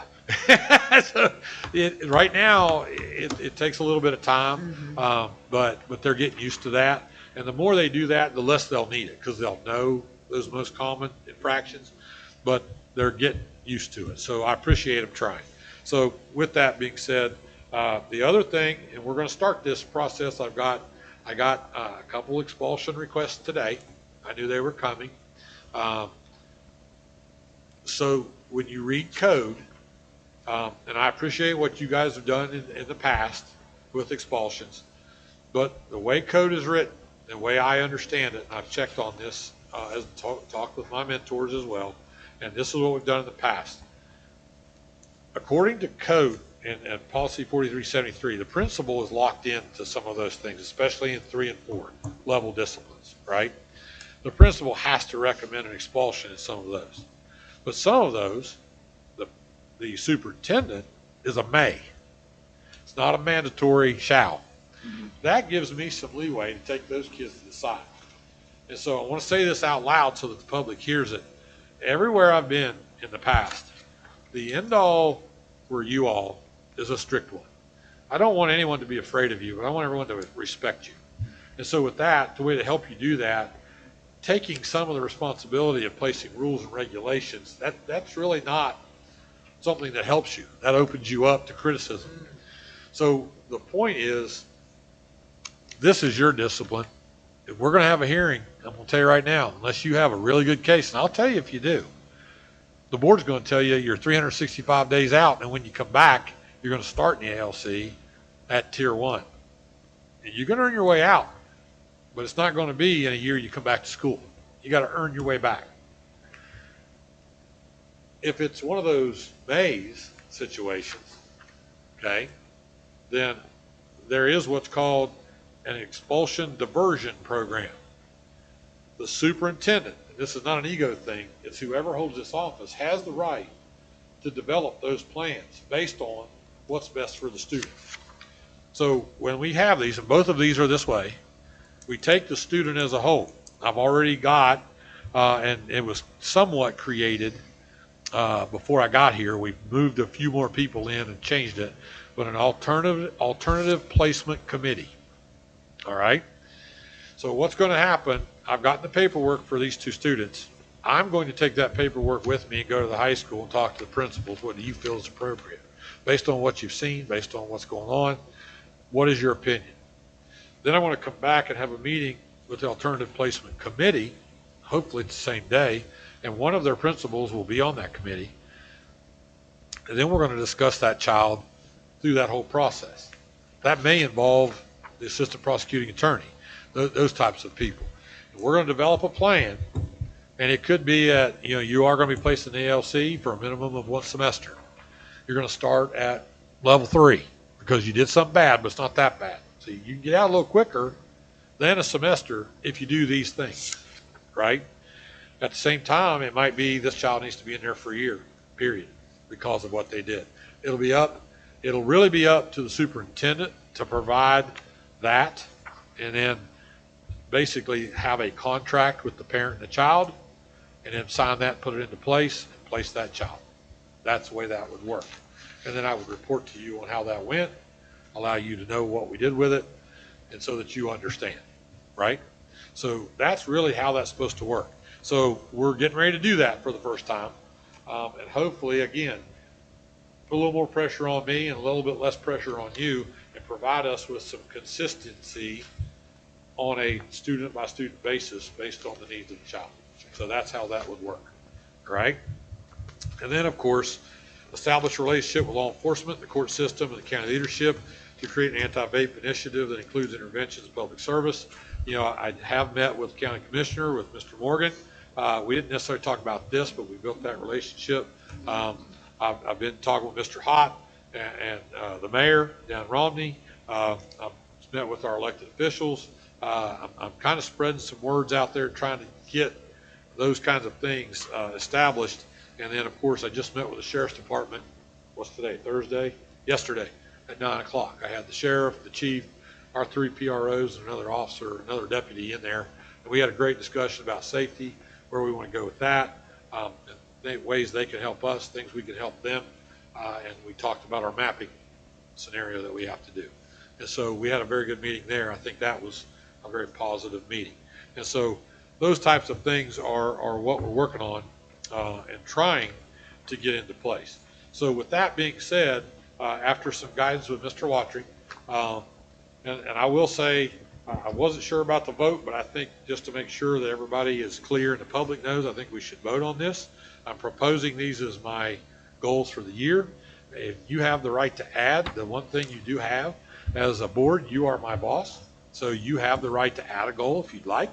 So if there's something on there that is missing, you would like me to add it, that's fine. Yes, ma'am. I don't know that necessarily, it would fall under the communication. Yep. And since we've moved from the other board, where we had board, the central office, Sure. to this, we've had very, very extremely poor attendance at our board meetings. It's like they don't know, and I really didn't mean much to me until somebody asked me, said, "Where are y'all meeting now?" Really? And yeah, so they don't know. Now, I mean, we all know, and we think everybody else should know. Well, we're posting it. I mean, Yeah, and I saw that was posted. And legally we have to.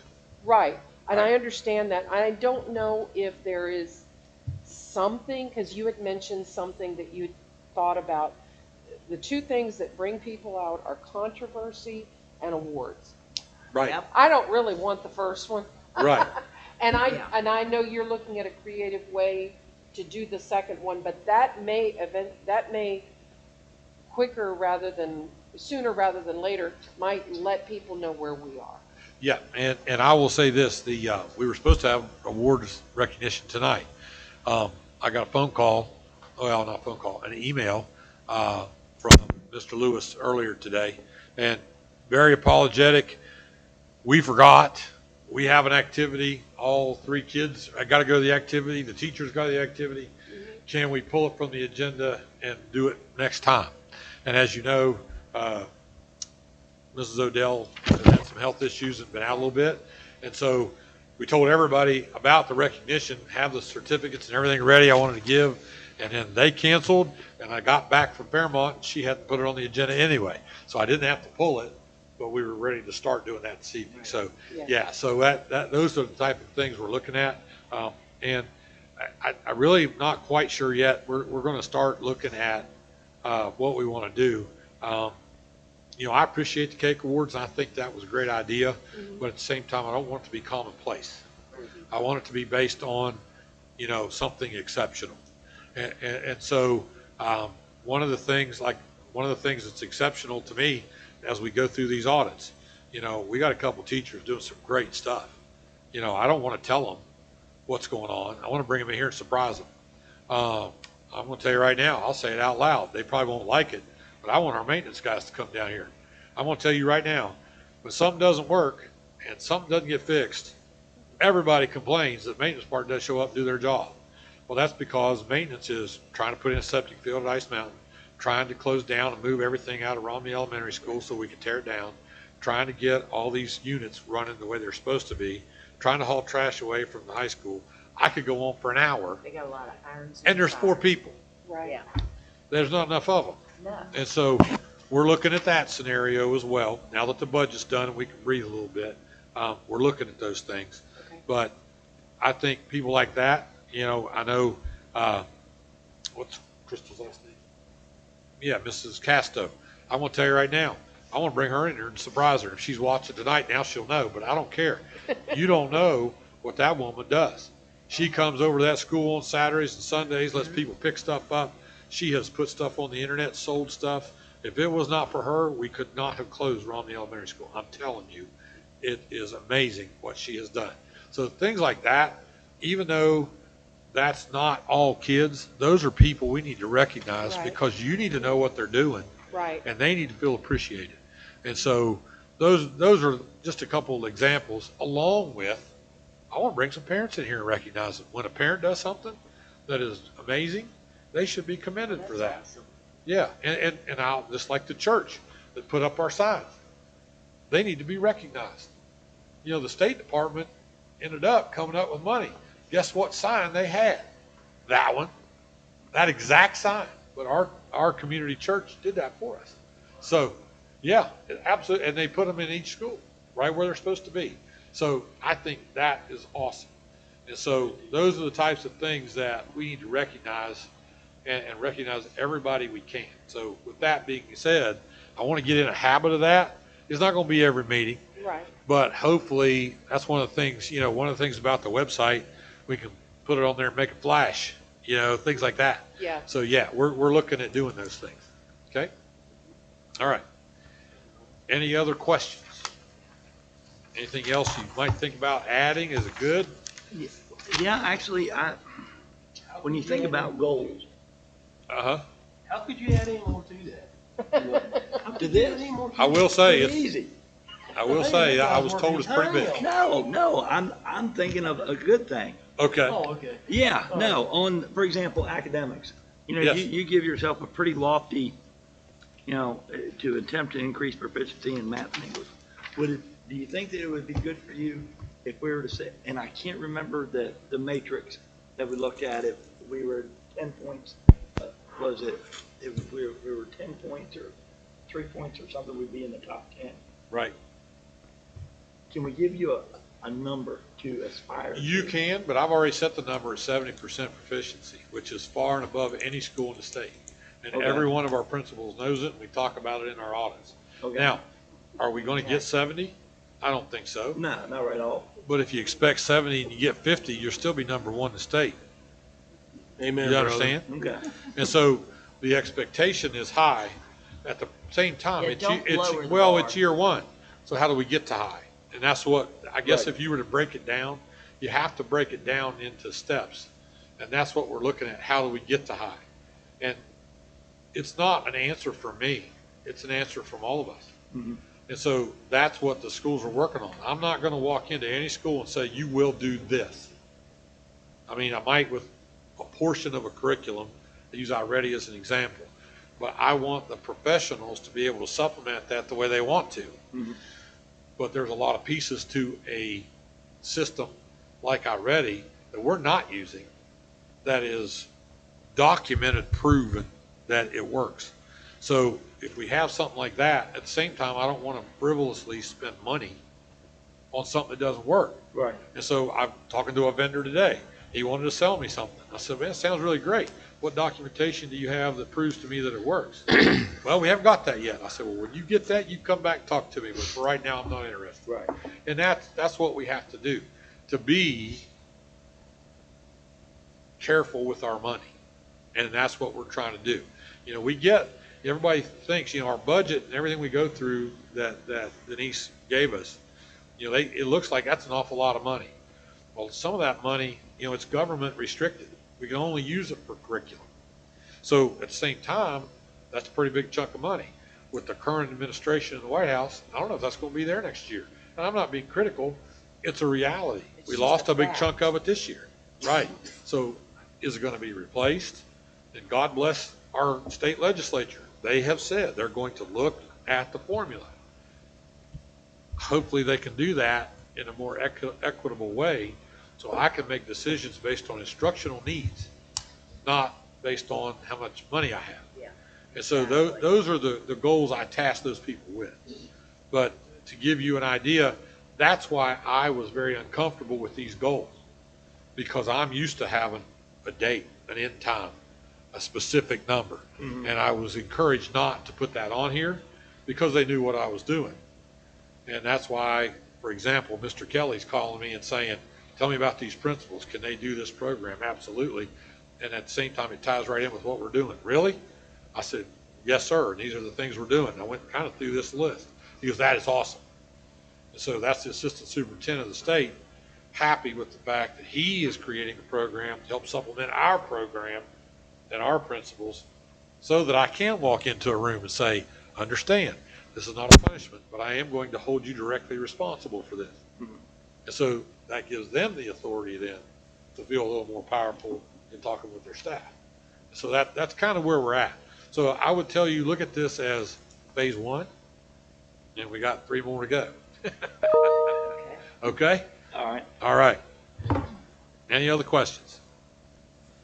I would like my personal opinion. I think you should vote to approve this so it's documented. I don't know that you have to. I'll get guidance on that from Mr. Watering. And I know they're probably watching tonight, but that's okay. If we don't have to vote on it next time, we won't. But I would feel comfortable if you guys voted on that. So I propose it to you for your approval. Well, I think just to stick with Robert's rules, and it is already on the agenda Yes, sir. as an action item, I would, Do you need a motion? yeah, I'd like to entertain a motion I'd like to approve the superintendent's goals as presented to us. I'll make the motion that we approve the superintendent's goals for 2025, 2026. Okay, and do I have a second? Okay, it's been properly moved and seconded. All those in favor signify by saying yes. Yes. Any opposed? 5-0 in the favor. Okay. All right. The only other thing I had for you in the update, as I said before we started, when we turned on the video, you can tell I'm getting more comfortable doing these. I used to have a paper with a lot of words on it. I have a total of 1, 2, 3, 4, 5, 6 words. I have over here for you to look at pictures. These are the pictures that we're going to put up between the windows of all the schools. So before you leave, make sure you walk around and see them. I would like to put those low enough that you can see them and then put their mascot above them. So we're going to work on that. I've already told you about the audits, so we won't talk about that much. I did want to tell you that Mr. Watering, as my mentor, first of all, I truly enjoy, and I told him this week, but I truly enjoy Mr. Watering. Anytime he's around, he is just a positive force, and he lifts everybody's attitude when he's here. And so as a former superintendent and a state liaison and my mentor, he asked me specifically, how can I help you with your audits? Because he brought it to us in Upshur County. I said, I think it'd be great if you go around and interview all the principals, and we don't have to do it when we're there, and you are an outside source and can give us an unbiased opinion, which he has already done, all 7 schools, already written up the report and already given us a verbal report. And so all 7 schools are already done. And in talking with the principals, all of them, what a nice man, lots of great ideas. Both principals, very interested in what he said. I know Cape Bridge Middle School actively took full page of notes from his suggestions. So having him around is a positive force for me, but I think it's a positive force for our directors. It's also a positive force for our schools. So I wanted to let you know he was involved with that at my request. And after that, the only other thing, so Denise and I have been constantly looking at money, and I told her, I started the conversation, I said, Denise, I want to tell you, and so everybody that's ever worked with me that sees this video is going to laugh when I say this, but I'm really good at spending money. So I told Denise, I'm the one you need to tell no. But I'm trying my best to be very, very frugal. But we do have some situations. I'm meeting with Joyce Van Gilder to look at the high school roof from the SBA's point of view now on the 9th at 1 o'clock. We did get our application in for that to get assistance. There's some things with that I'll explain later. But I feel like what little time I did get to know Joyce, I had a very good idea, and she liked that in Barber County. So I'm hoping I'm going to be able to use that with her, but I appreciate her greatly. And then at the high school, we had some very severe pavement problems that were dangerous. We've already had one person fall this year and got hurt, and we had another stumble that could have gotten hurt, both of them elderly. And so with that being said, I just couldn't wait anymore. We put out bids, and we've got from essentially just above the handrails on the downward slope towards the football field. We got that dug in, and they got a base coat in. Hopefully the weather will permit, we'll get the rest of that done tomorrow so that it's smooth before the ball game. But then coming out the bottom, going up the hill, there's a small section that they've done, and that really bad part up at the top. I mean, I drive a pickup truck, and I was going out in the grass to avoid it. I mean, I'm used to going over rough ground. It was bad. And so they did come in and found out that one section was a little bit worse than they thought. And so they added some length to it, but while they were there, it wasn't going to be that much more. I made sure we were okay to do that. We documented reasons why. And so it's about another $1,500. So we're going to have all that repaved for just about, what was it, $9,000, $9,500, something like that. So that'll be a big improvement and be a little safer.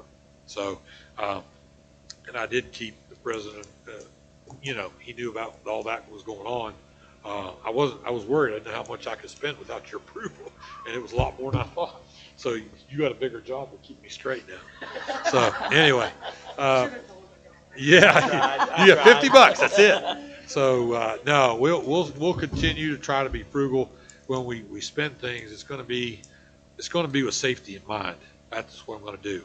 And so that's where we're looking. But anyway, those are my superintendent updates for right now. I will send you a small update in the morning sometime tomorrow. It won't be that big, won't be as big as the last few because I've just seen you tonight. But I got a couple things I want to tell you in that memo. Okay? All right. That's all I have. All right, I had just a few, I went on an adventure today. So I stopped off at a couple schools, and I hadn't been for a while, so I stopped in. And I wanted to share with the group, we have a school that their chronic absenteeism, chronic now, it's elementary, is at 9.23%, below 10%. Ice Mountain Elementary. Yeah. They are That's on fire. great. Yep. And at a close second was Cape Bridge Elementary at 12, saved like 12.8. Yeah. So this is really working well. And then also I talked a little bit to South Branch Elementary. It was really like a feel-good story. They have a group of students. They go out and they raise a flag and lower it every evening. And the American Legion came out and talked with them, showed them how to do it. And there was a veteran that actually was, they was picking up, they were a veteran, they were picking their, I guess, grandson or granddaughter or somebody up. And he got out of the vehicle, the administrator told me, just standing there watching the kid lower it down. He says, you know what, we did it just about as good as they are in the military. He said it was just really great to see elementary school kids. That's awesome. Yeah. And then just to toot their own horn a little bit, snooping around schools, I saw, and I thought this was really good. The FFA is actually putting on a country style Halloween. Oh my. On the I done lost, there it is. The 17th from 5 to 7 in the evening on a Friday evening now. They're having it for kids are from 2 years old to 5th grade. And they're going to have games and candy and prizes and all that up there at the Ag Building. Yes. So if we're out and about on the 17th, maybe stop up and give them a little support. I want to take a picture of that. Yeah. Oh, yeah. And just want to remind everybody, of course, I'm sure everybody's got it on your phones, the tent, make sure you wear something, warm, and Yes, definitely. we'll be busy. And Yeah. yes. So, And I just want to say I appreciate the ag department up there. They actually emailed and asked permission to post that stuff the way you're supposed to, following protocol. They did a great job. And I was like, absolutely, you Yeah. post that as fast as you can. So yeah, they did a great job. I actually went to I promise after this I'm done. I went to a meeting that was at Kirby, or at Grass Lake School, and the community center, and Graydon Lewis, who is the president of the chapter, was actually one of the speakers there. And he was supposed to be a speaker and talk to us about the future of agriculture, and he wasn't able to make it. And, you would think, okay, a high school kid not able to make it. But he took the time to, thank goodness the technology, he videoed himself, gave his whole presentation, and addressed he wasn't being made there, and gave just a really good speech, even though he wasn't able to be there. I really thought that showed a lot of maturity and professionalism. Absolutely. So, good things. So, do we have any other? All right, guys, it's been a long one. So, I hereby adjourn at 9:01.